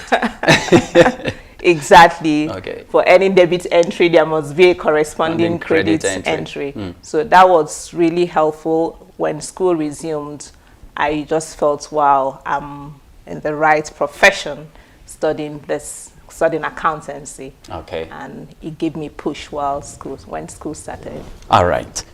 That's great. So, and that was the first time I touched money, telling myself, wow, this is the work I did, and I'm being paid for it. When you said that's the first time you touched money, is it like you touched the physical currency? I or earned money. You earned money yes, as an I earned accountant. money as an accountant, not asking my parents to give me money for something, because I already had my own savings from the work I did. Whilst you're still in school? Yes. Okay. While I was still in school. Now, let's run up a little. Human resource and team development. You, from your profile, I have seen that you had some quite experience with leadership, and whilst you are transitioning from being an accountant to another sector, where though you're still carrying out the accounting activities, but it was a complete different organization and in a complete different sector. So tell us about that transition. Okay, after my university, I did my NYSC in an accounting firm, where I must say I got the knowledge I needed to excel in my career path, being an accountant. So from there, I worked in a hospital as a chief accountant and helped to set up the accounts department. In fact, it was very funny, because the director said, I'm not going to call you just an accountant, I'm going to call you the chief accountant, because you are the one in charge of this department. One thing I noticed is the delay in payment of salaries. But when I came on board, I had to learn how to be fast in collecting debts in order to be able to submit and have enough funds for us to be able to pay our workers. What did you do to the people? Did you threaten them? To make the payments? Yes. Definitely not. I started on time. Reminders. You know, being a hospital is also very, will I use the word, that empathy. Someone is not feeling fine and you're going to remind, especially those in the ward, you need to make this payment. But I don't go through that part just directly. I go visiting them often, sharing their pain with them, encouraging them.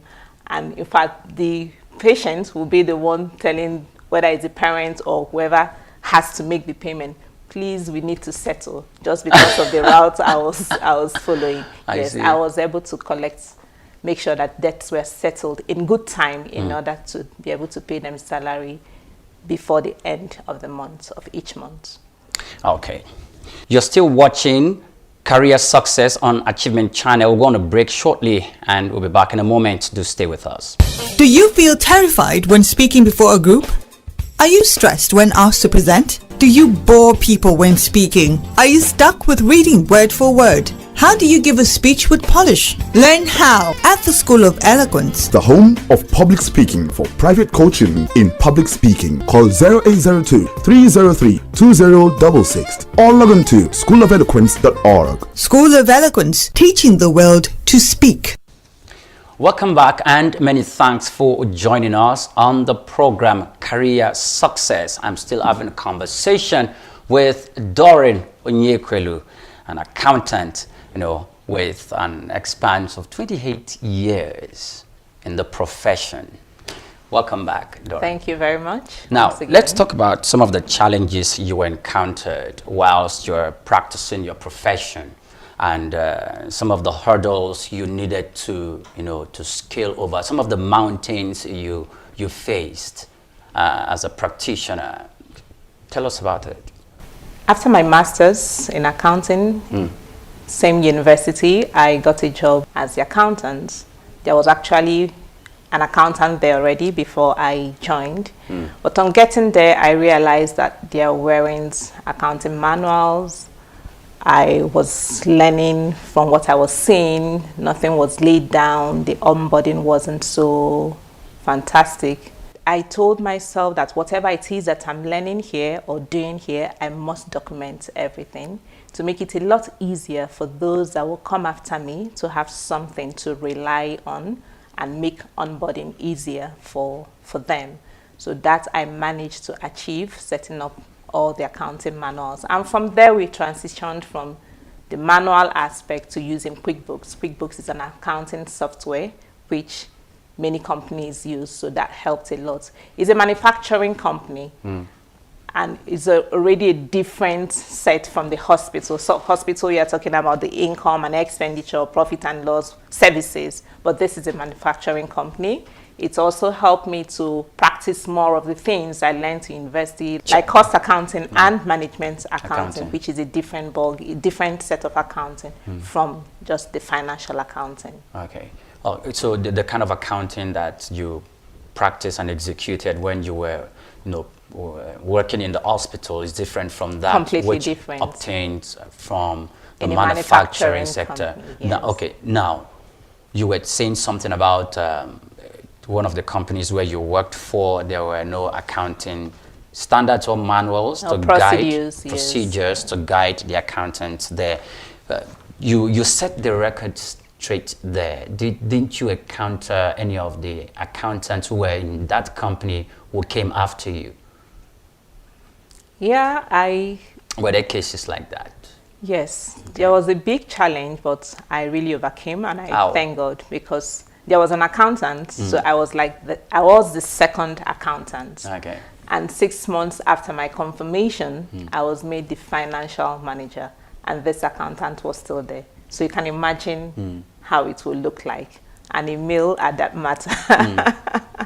I see. Anyway, but what helped me a lot was the soft skills, human relations, making him understand that we are here, we share a common goal, and we must make it work. So it's not about the position, it's not about the title, but about our working together, collaborating. And that also settled his mind, because I learned a lot from him, and he also learned a lot from me, and worked hand in hand with me to ensure that we had that accounting principles documented. Let's talk about your key successes and milestones. Okay. Which of these areas in your previous company, were there any key successes and milestones that you achieved? And also in the manufacturing, were there any key successes or the highest, will I call it accolade, or what you achieved whilst practicing within your 28 years span that you can boast about and confidently talk about? One of the greatest things, I'll say, if I look back, I'm very happy to remember are the people I worked with, because I also helped them to see the importance of owning one's job. Okay. So we're not just working for a company, but we are working for ourselves. So to grow in integrity, just as things as little as being punctual to work, I helped them to see that it's really important to work with that mindset so that we'll be able to give our best. And people were grateful. Okay, those achievements, were there promotions? Were there not just promotions in instances where you were celebrated and you were more like in the limelight, in the middle, in the organization? Because if that doesn't, I was expecting to hear something like that since you were. Oh, definitely. Yes, tell us about those. Remember that when I started, I said that 6 months after, once immediately I was confirmed from just being an accountant, I was made the financial manager. And truly I was asking myself, wow, just 6 months into what I was doing, I looked back. One thing I said to myself, I guess they saw the attitude to work which I had. Just a little story on coming to Lagos for auditing. I went with my managing director, my direct boss. She was so she was the one that told me the story afterwards when we were doing stock counts and what was in the book wasn't aligning with what we were counting physically. And I said, no, we need to recount again. And the salesperson kept on saying, but it's just one different, it's just one, a difference of one. An insignificant amount. Is very insignificant according to him. But I just said 1 + 1 is equal to 2, and it has to balance. Either we change what is in the book because that's not what we are counting. And he was taken aback, but we had to do the right thing. The right thing. So by the time I got back, my managing director actually told me that she overheard a conversation, that she was impressed. It's just something very little, but you can imagine how little things like this impress the owners because they feel you've taken it as your own, which was what I was trying to help every member of staff to see, that this your environment is yours. So if you are the head of sales, take up that role and work as a head of sales, that you are the owner of this organization. That mindset helps people a lot. Okay, I see that. Now, you've worked in the medical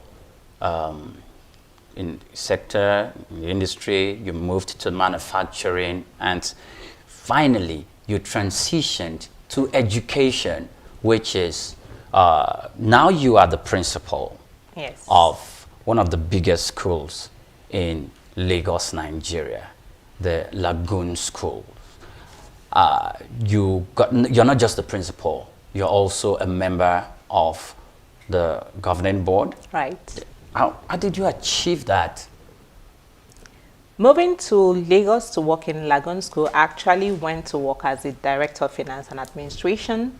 There wasn't a department set up for that. The vice principal, administration, and an accountant, they were just doing what they could do best. So the intention was to go and assist in setting up that department. But I fell in love with the school, and I said, well, this is an institution I want to work in because it's like leaving home and going home. So it was, for me, it was home away from home. Yes, I was able to do that, setting up that department, introduced all I had learned from where I worked before in the East, coming to Lagos, using the same accounting software, QuickBooks. What made me to transition from being an accountant to moving as the principal of Lagoon School, I want to believe that the pioneer principal already saw that in me. She already had that vision. It's true someone succeeded her, but she needed to move to Lagos Business School. That's where she's working now, and I also learned a lot from her. So I'm like the third principal of the Lagoon School. I would want to say that there's a level you will reach in your career, what matters of staff as well as students, even their parents. So there was something they must have seen in me, which for me, they are those soft skills, not the hard skills. Okay. First of all, before you moved in there, you worked in the acting capacity as a principal before you were finally appointed as the substantive principal. Now, why were you first in acting capacity? They were still assessing your capacities? Or? Yes. Okay. I became the acting principal because my background is accounting. I didn't have education qualification, so I needed to get that. It was something I never dreamt of, but I told myself, if this is an opportunity, why don't I go and get the qualification? So I had to get my professional diploma in education, as well as the mini MBA I did in education. So that took 1 year and a few months. So I have those qualifications. So now I'm the principal. That's great. That's great news. Now, for many young professionals, for young people, because I see you talked about mentoring and you equally referenced how you mentored staff members and students who have dreams. Some of them, whilst you're giving mentoring classes to them, will want to be like you, an accountant or want to be someone in the corporate setting that will impact, our career and the jurisdiction of our career positively. What advice would you give to these persons who have such aspiration, but they are being deterred by some of the hurdles they face or some of the challenges they encounter on the way? The first thing I'm going to say is integrity. I like that when people are doing something, let them be known for what they are doing and let them do it very well. So whatever it is that they are doing or saying is what they are doing. And if I look back, I'll tell myself that that's what made me reach where I am now, not just because of my qualifications, but that's working with that mindset that I'm here to help people. I'm happy when people are happy. So my advice to these people will be to continue doing what they're doing and to tell it. But when you are there to serve and people see that your interest is to give them the best, that money will come because you won't lose them. Okay. They will remain with you. Money will come. People are not interested in the what, but in the how. Yes. Those are not my words. Those are the words of Doreen Onyekwelu. She's been our guest today. Thank you so much for your time with us, Doreen. It's nice to have you on our program. Thank you, Mr. Pri. Yes. Thank you very much. And this is where we drew the curtain on the program Career Success. Until I come your way again, I am Oyin Priye Krumale. Many thanks for watching.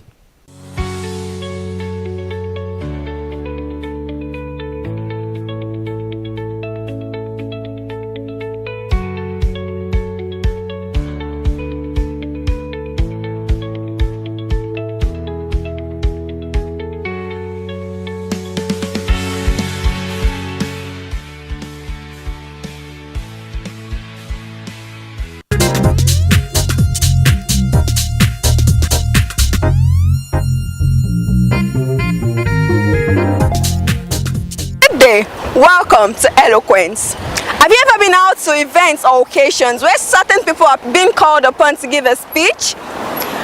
And you're wowed based on their performance and confidence, based on their delivery and the power they ooze.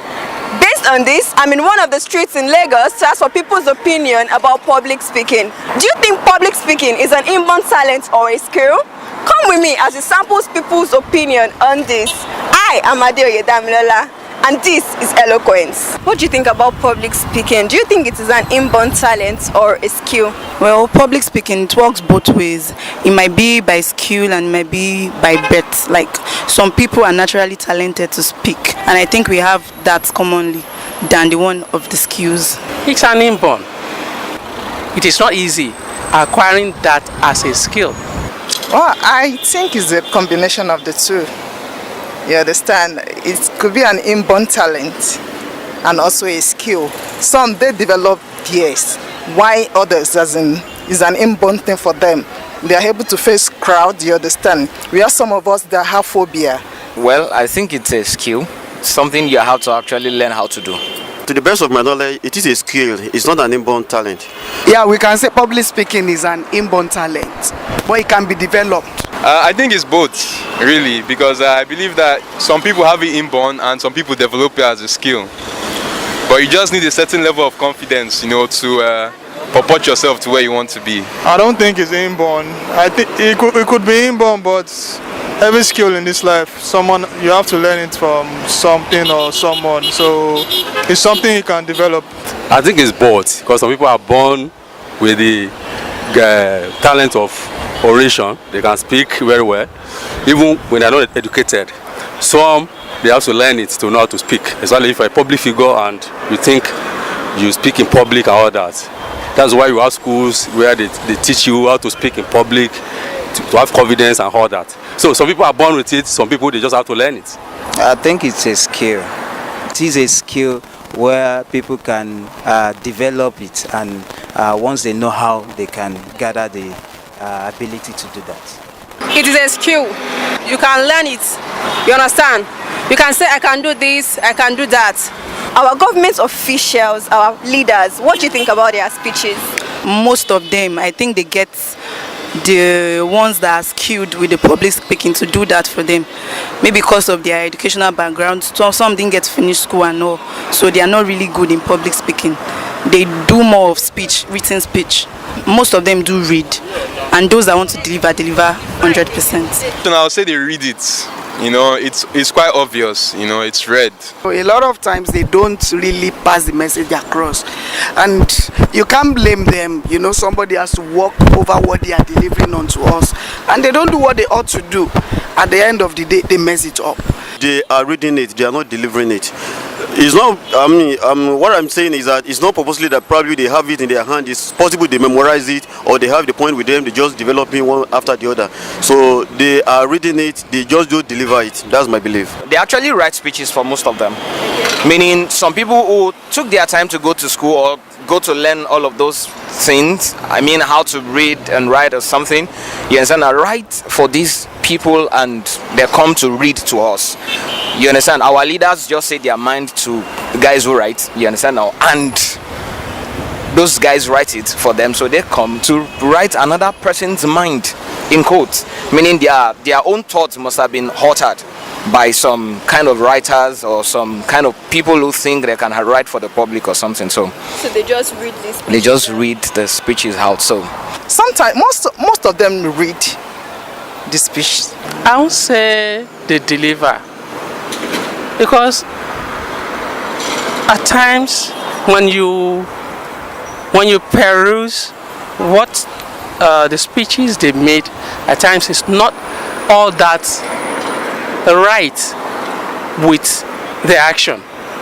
Some deliver, some read from the script they are given, some deliver it, they just speak it, you know, spontaneously from the way they feel about the topic. They read, Neil. The majority of them read. So, there it is. What is your opinion? Do you think public speaking is an inborn talent or a skill? Till we meet again next week, this is Eloquence. Eloquence is brought to you by the School of Eloquence, the home of public speaking. Bye-bye!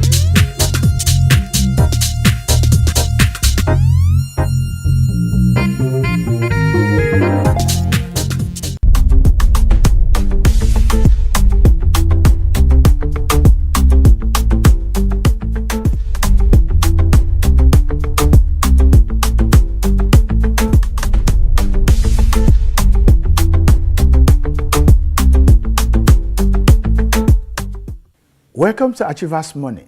Achievers Money is a show dedicated to exploring the essential skills, strategies, and the mindsets that empower individuals to achieve success in their personal and professional lives.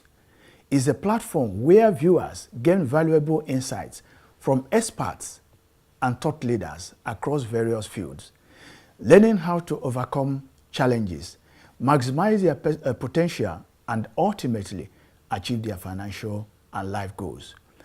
The show delves into topics like leadership, communication, entrepreneurship, personal finance, and more, offering practical advice and inspiring stories to motivate and equip viewers for success. It's about more than just money. It's about achieving a well-rounded and fulfilling life. I am your host, Dr. Ray Echebiri, and we are reaching you live from our studio at the School of Eloquence in Lagos. Today, our guest is a man with a diverse background, from entertainment and real estate to logistics and manufacturing. He is also a member of a prominent royal family in Nigeria. Welcome, Kenny. It's good to be here. Right. Now, let's start with your experience over the years. You built businesses across various sectors and various countries. In trucking, even in manufacturing, what is your personal blueprint for turning ideas into money? Okay, so what I always like to think of is, do I need that service or product that I plan on selling? Do I need it? And if I don't need it, do lots of other people need it? And if I don't need it and a lot of other people don't need it, does the government say we must have it? There's a lot of things you don't need that the government requires you to have. So I pay attention to all those things. The things that people are going to buy, whether by choice or by force. And usually I start with a personal problem and I expand from there. And one of my big rules is I never do anything alone. So I always have a partner. I don't think I've ever done any successful business without a partner. I always make sure I have a partner with me that is strong in that business. Oh, but many so that's my strategy. Oh, great. But many people in Nigeria believe that partnership doesn't work here. It really works for you? I think they're wrong, yes. I don't think anything else would work for me. If I wasn't somebody who partnered frequently by rule, I don't think I would have been able to do as many businesses. And personally, I don't think businesses work the best if it's owned by one person. Wow, that's great. Yeah, you come from a family of public service, but you veered off that and you're creating a niche for yourself. You've created a path for yourself. How did you do that? And how do you measure impact and income? Okay. So that I would have to edit that a little bit. So I didn't create a niche for myself. I still work in public service. I work in currently I'm the young professional council president for FIAPSHI, and what we do is literally public service. So we interact with government. We have government officials that are members. We just had our induction ceremony last week. A couple government officials were just inducted into the organization. So it's like a private-public mix, and we advocate a lot for better policy, sustainable policy with Lagos State government a lot. So I wouldn't say I've veered away from public service. I just found a way to me, I think that if you're going to be an honest politician or an honest public servant, you need to have your own money and you need to have a steady flow of income so you don't start stealing or looking at the people's money.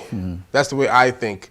So I don't think I'll be giving that much value to the people if I'm not making sure my own bottom line is secure before deciding to be, and I think that's something my family has taken really important, I'm taking really seriously. It's been something I've been taught growing up, like make sure you have a business that sustains you, then go do whatever you want to do for the public. Right. You brokered a whole lot of businesses in different sectors, and you are doing well in most of these deals. Now, how do you balance the long-term success of these businesses and the profitability, which of course should be the bottom line that every businessman should be looking at? Yes, so different businesses require different mindsets. So there's some businesses that you have to come to terms with the fact that you're not going to make money today or next year or in 3 years. But that doesn't make it not a worthy investment. Then you have to make a business. You have to have a business that creates cash flow for you, so you have day-to-day money. That's why it's important for me to have multiple sources, by way of multiple skill sets. That's the reason why I've been in so many industries, because I basically decided, like coming out of college, that I wasn't gonna be an employee of anyone, and that forced me to keep my mind open and my eyes open for opportunities. So I try to understand that in order to have long-term growth, you have to have a business that's built for long-term success. You also have to have a business that's built for short-term success so you can stay afloat. Now, how do you now look at long-term businesses, especially when it comes to funding? You may not have all the money in the world to fund that business. So how do you raise money for the long term to be able to fund those businesses? It's been a trickier puzzle in Nigeria. In the US, money is cheap and money is easy to get. And the moment you've done a couple businesses that have even remotely succeeded, banks are usually willing to give you money. So that wasn't an issue in the U.S., but in Nigeria, it's a different story. But luckily, my strategy is to live significantly below my means. Again, once I made the commitment that I was always going to be an entrepreneur and never be an employee, I knew that I can't live fat when things are high. So I'm someone who always felt like if I can make $100,000 a year, and I know that there are people who are living and eating every day, but they only make $35,000 a year, then it's possible for me to make $100,000 a year and live on $38,000 a year and leave the rest for investment and long-term growth. So I set myself up to always have something I can just squeeze cash out of. It's like a plant that something that I planted 3 years ago, 4 years ago, where I know, okay, this is growing here. So basically frugality. That's my funding mechanism. That's great. But are you saying that all the businesses you do, you get the funds through this means? No. Or you don't borrow? No, so that means you don't borrow at all. In Nigeria, yeah, borrowing is just out of the question for me because the mathematics don't make sense. Except for a real estate project. That's a different story. And even then it doesn't make sense, but we can squeeze some sense out of it if we can. What I was able to do is, this is what I'm a big believer in the return home to Nigeria, but I always tell people, secure yourself there. The U.S. is a place where they have a economic system and an economic pool that can allow you to earn some good money. Yeah. So as a business person, you're mostly losing.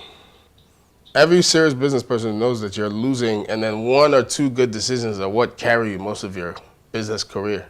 So the times, what I was lucky for was in the times when I had my big wins, I kept a lot of my money. You know, I know some business people who made a lot of money, way more money than me, but they don't have any money today because they did everything they felt like when they had money. And so I think I was deeply affected by the 2008 financial crisis in the U.S. I was in 12th grade at the time. I watched a lot of my classmates, their parents lose their houses. Mm-hmm. Luckily for me, my parents were okay, but I know they lost a good amount of money. It just didn't affect them as bad. But I saw people lose their property, lose their houses, people who thought they had a pension. The pension got evaporated. Mm-hmm. People had worked 35 years based on a promise, and that got obliterated by a couple of people at the top making decisions. I was 18 at the time. We were just coming into the Obama era. Then I watched Obama forgive all of them. Yeah. That affected me a lot mentally. And so that forced me to know that I can never, ever put myself in a position to trust the system. I watched a lot of my people. Growing up, I had friends who their parents make $300K a year, and they look like they make a lot of money, but they're spending $270K a year. Yeah. And so I learned from other people's mistakes. Family members, friends, just adults that I saw. And I guess I was traumatized to a certain degree. And that changed my financial viewpoint and my way of operating moving forward. So I have I'm not a disciplined person in a lot of ways, but financially I'm very disciplined. That's great. That's great. Good to know. Now, a lot of people are not as lucky as you are.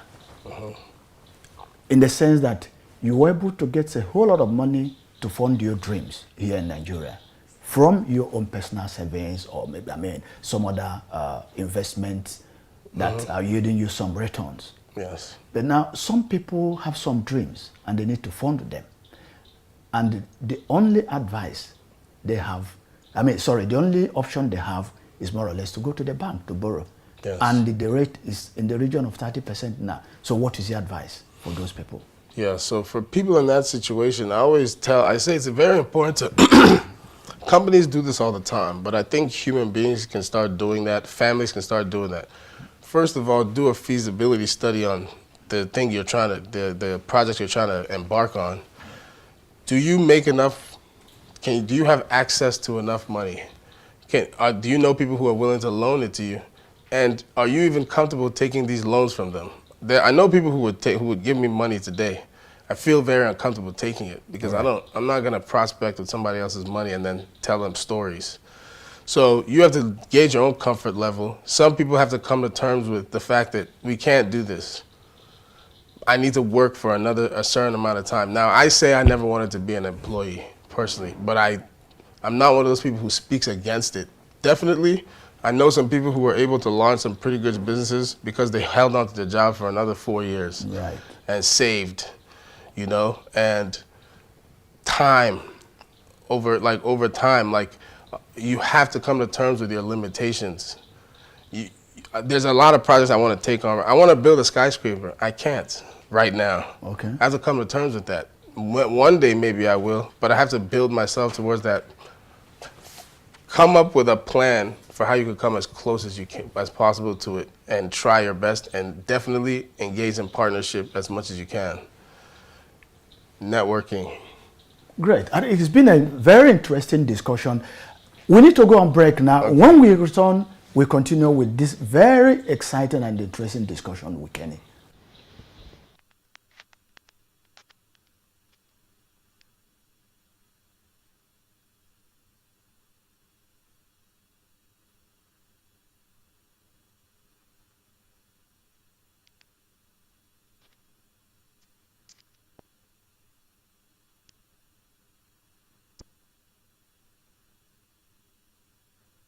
Eloquence focuses attention on the message and the audience.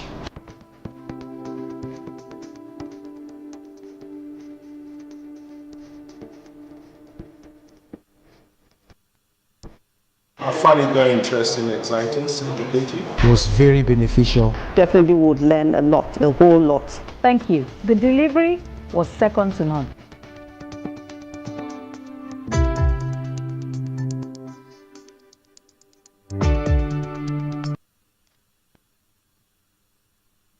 Speak with power. Speak with power. Speak with power.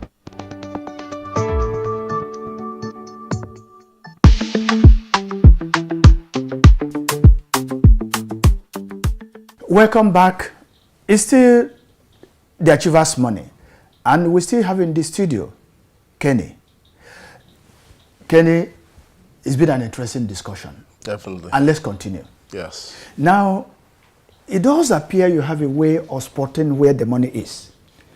You've gone into real estate, and all over the world, real estate is a money spinner. Yes. And you floated Remax One Lagos. How did you come about that dream? Well, to be honest, I've always been in real estate, from a family, so it's my family business, Remax. So what we did was we acquired the Remax franchise and now operate as Remax. So over the course of years, my father and my parents have accumulated real estate holdings. I was in charge of a number of them in Miami growing up, but during a certain point in my life, in my young adulthood, coming out of university. So it wasn't so much that I didn't come up with real estate. Like, no one can take credit for coming up with real estate. Is the oldest time. What we just did is found an appreciation for it. I don't think enough people respect real estate as much as they should. So I wouldn't say that was exactly a shrewd spot. It's just real estate is just tried and tested over time. And I think if you want to protect yourself and protect your assets for as long as possible, real estate is usually the smartest route. So I don't think I could take credit for finding something special in the market from the real estate standpoint, at least. Yeah. Okay. Now, why did you go for franchising? Why didn't you come up with your own unique name instead of going for Remax One, which is a foreign brand? So our perspective was, I don't want to reinvent the wheel. We have a couple of problems here in Nigeria. We have a huge trust deficit. We massively don't trust each other. Okay. And for good reason. Not to say that people trust each other in the U.S. The only difference is they trust the system. So you don't trust each other and you don't trust the system. Yeah. But what we do trust as Nigerians is established brands over time, especially when they're foreign, especially when they're American for some reason. So it's a psychological thing. So people buy with what they're used to. It's like a Nigerian, if you drop them off in the middle of the desert and you put 10 restaurants in front of them and one of them is Tantalizer, they'll probably walk into the Tantalizer. That's just what they're familiar with. That's how people are. So, and I studied data and I saw that about half the new build in Lagos between 2019 and 2022 was bought by people in the diaspora. So they're the ones with the cash who've saved up $100,000 who can convert it to Naira and invest in a property in Nigeria. And I figured it made more sense. Like, actually, my mom brought the idea to me, and, you know, I thought about it, and I completely agreed. I looked at it like, okay, so if I can sell real estate using a brand that they already know and trust, and then they feel like there's some type of accountability, they feel like they believe that I have a great interest in not defrauding them or engaging in any kind of, you know, untrustworthy behavior, they'll be more likely to buy with us. And they're the ones buying at the largest rate. You know, and then also the Nigerians in Nigeria who are HNIs, who have the money to buy these properties, a lot of them are also aware of RE/MAX from their travels and whatnot. So it just made more sense rather than reinvesting the wheel and then spending millions on establishing trust in your brand. Okay. You know, I just figured just pay someone who's already done the hard work of establishing a brand and making it trustworthy, and then use their brand. Okay. Does it mean that your target is Nigerians in the diaspora, not really Nigerians in Nigeria? No, my target is not Nigerians in Nigeria. It just so happens that Nigerians in the diaspora are buying at a rate that allows you to keep your lights on, to then launch yourself to sell to the Nigerians. Because you can bring Nigerians up to speed on the brand, but who you really want to impress and target at first are the people with the money right now to keep your business afloat long enough for you to make a profit, to then market the brand to the Nigerians and then make that a Nigerian. So it's very much RE/MAX has a great interest in having a established brand in the largest black nation in the world, with the country with the largest number of people under the age of 18 in Africa. You know, so that's a huge group of people, future homeowners, future adults, future renters. You want to trap them, you want to catch them, but first you need those HNIs and those diaspora people to keep you afloat and keep your bills paid and keep your lights on. From all indications, actually, you know so much about the Nigerian real estate market. What is your position, or what's your take on the Nigerian real estate market? Is it growing at the rate it's supposed to grow?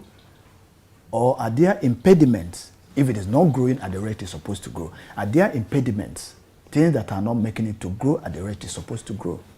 It's kind of a half and half answer. So it's growing at a good rate. The amount of units that the average Nigerian could even afford is not growing at a good rate.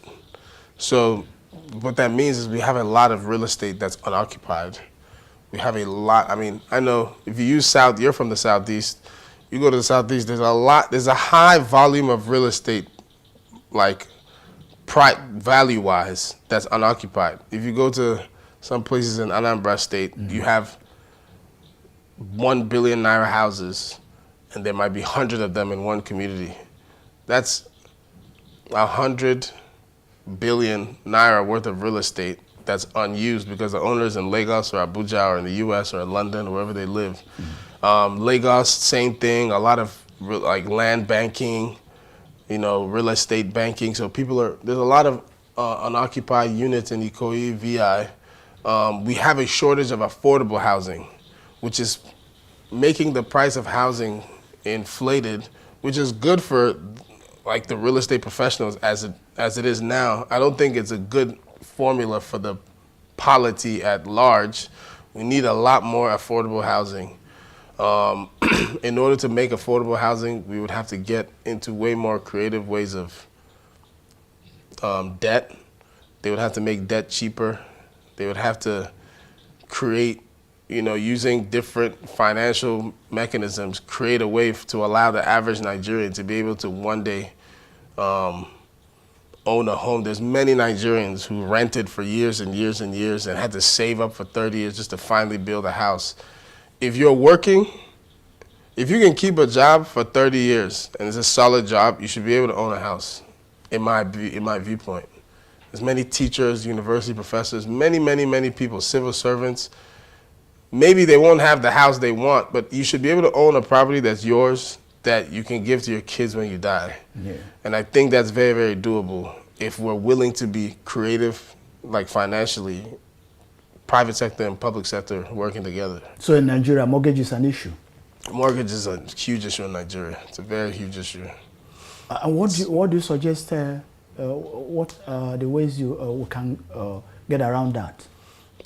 Okay, personally, I think that the bank or banks who are willing to bet on the housing market are gonna win. There's a thing called REOs. So banks have the ability to engage in the business of REOs. So basically, look, many banks in Nigeria don't want to get into the real estate business. I think that's a huge mistake. They use AMCON, but to me, I think it makes sense that if a man wants to buy a property that's 100 million, that's inevitably going to appreciate over time, why not give him a fair mortgage? And then we also have to have very, very strict regulation on that space so that, yes, this man is going to engage in this deal with you. You give him a loan, he buys the house. You own the title, and he pays over time. If he misses it, if he starts missing payments up to a certain point, you repossess the property. You keep the money he has already paid you over time, and you get the actual house and whatever value it is.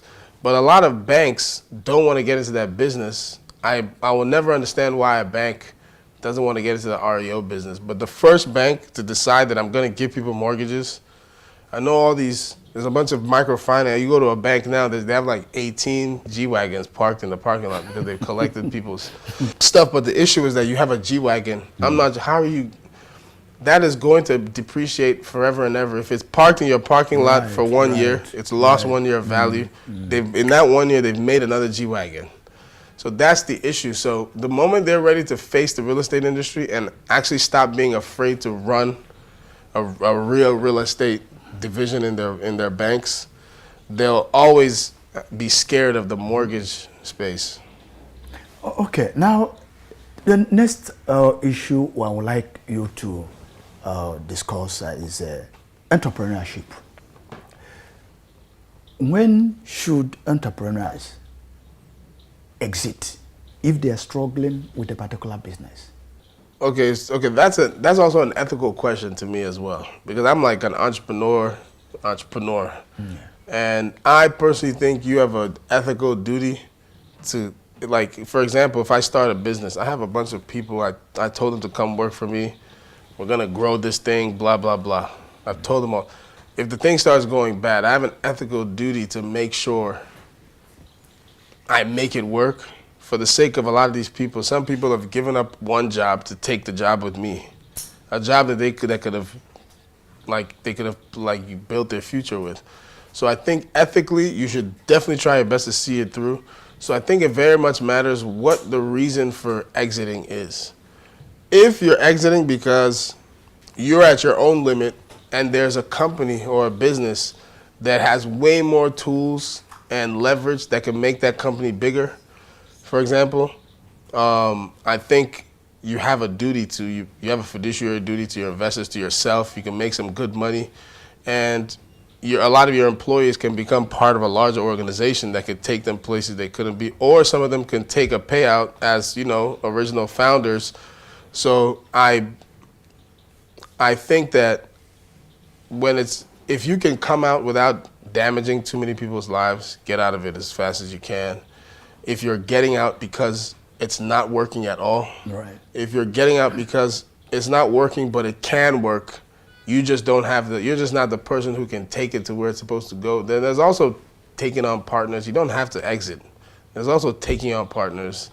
Maybe you don't own majority stake anymore, but you can certainly, there's many ways to cut that cake when it comes to fixing a bad business. Now, this is very different from if the business is not working and realistically can't work.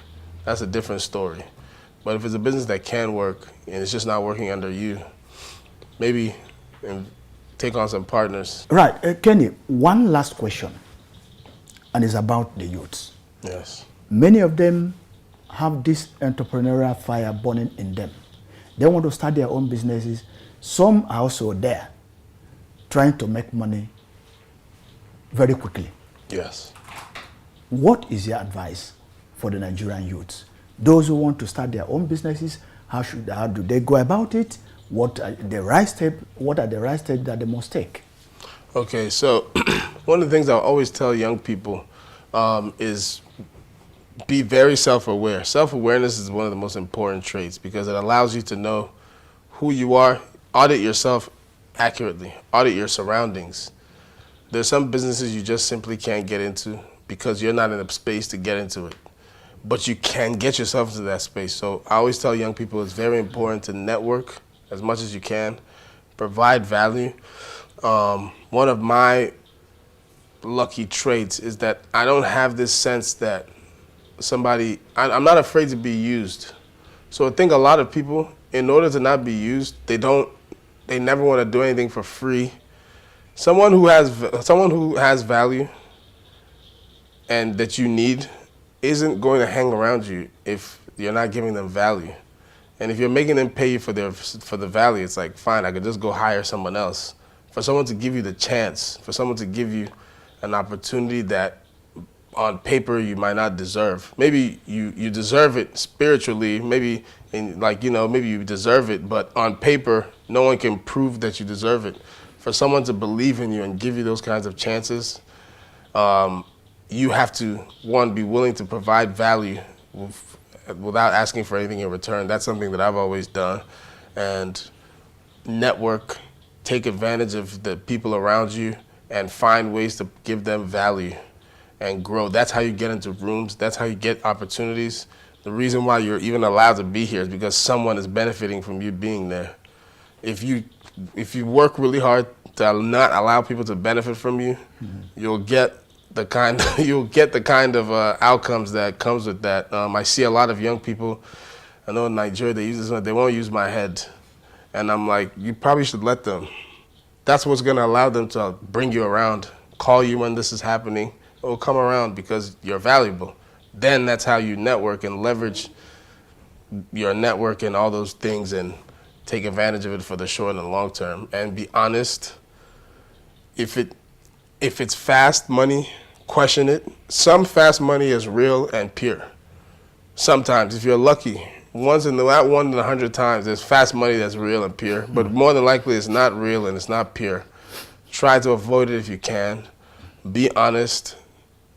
And I know it sounds cliche, but that matters a lot to people. Even thieves want you to be honest, So I think it matters, just work on yourself a lot. Make money, try to make money as much as you can in different ways. Don't have too much pride. Don't think there's anything that's above you, that's below you. And at the same time, don't think anything is above you. Have audacity, but with guardrails.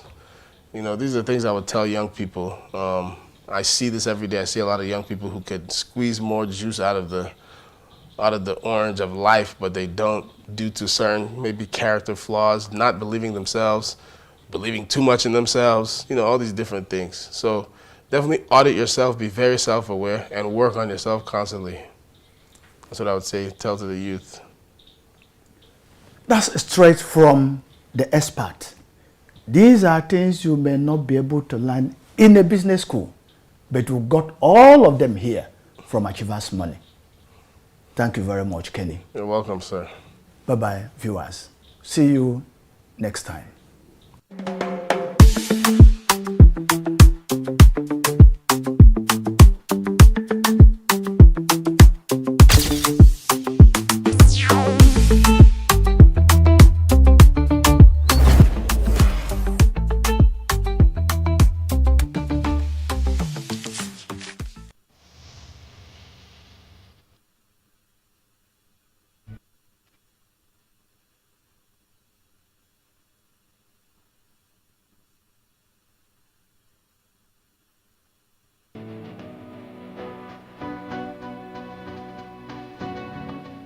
There's an old African proverb that smooth seas do not make skillful sailors.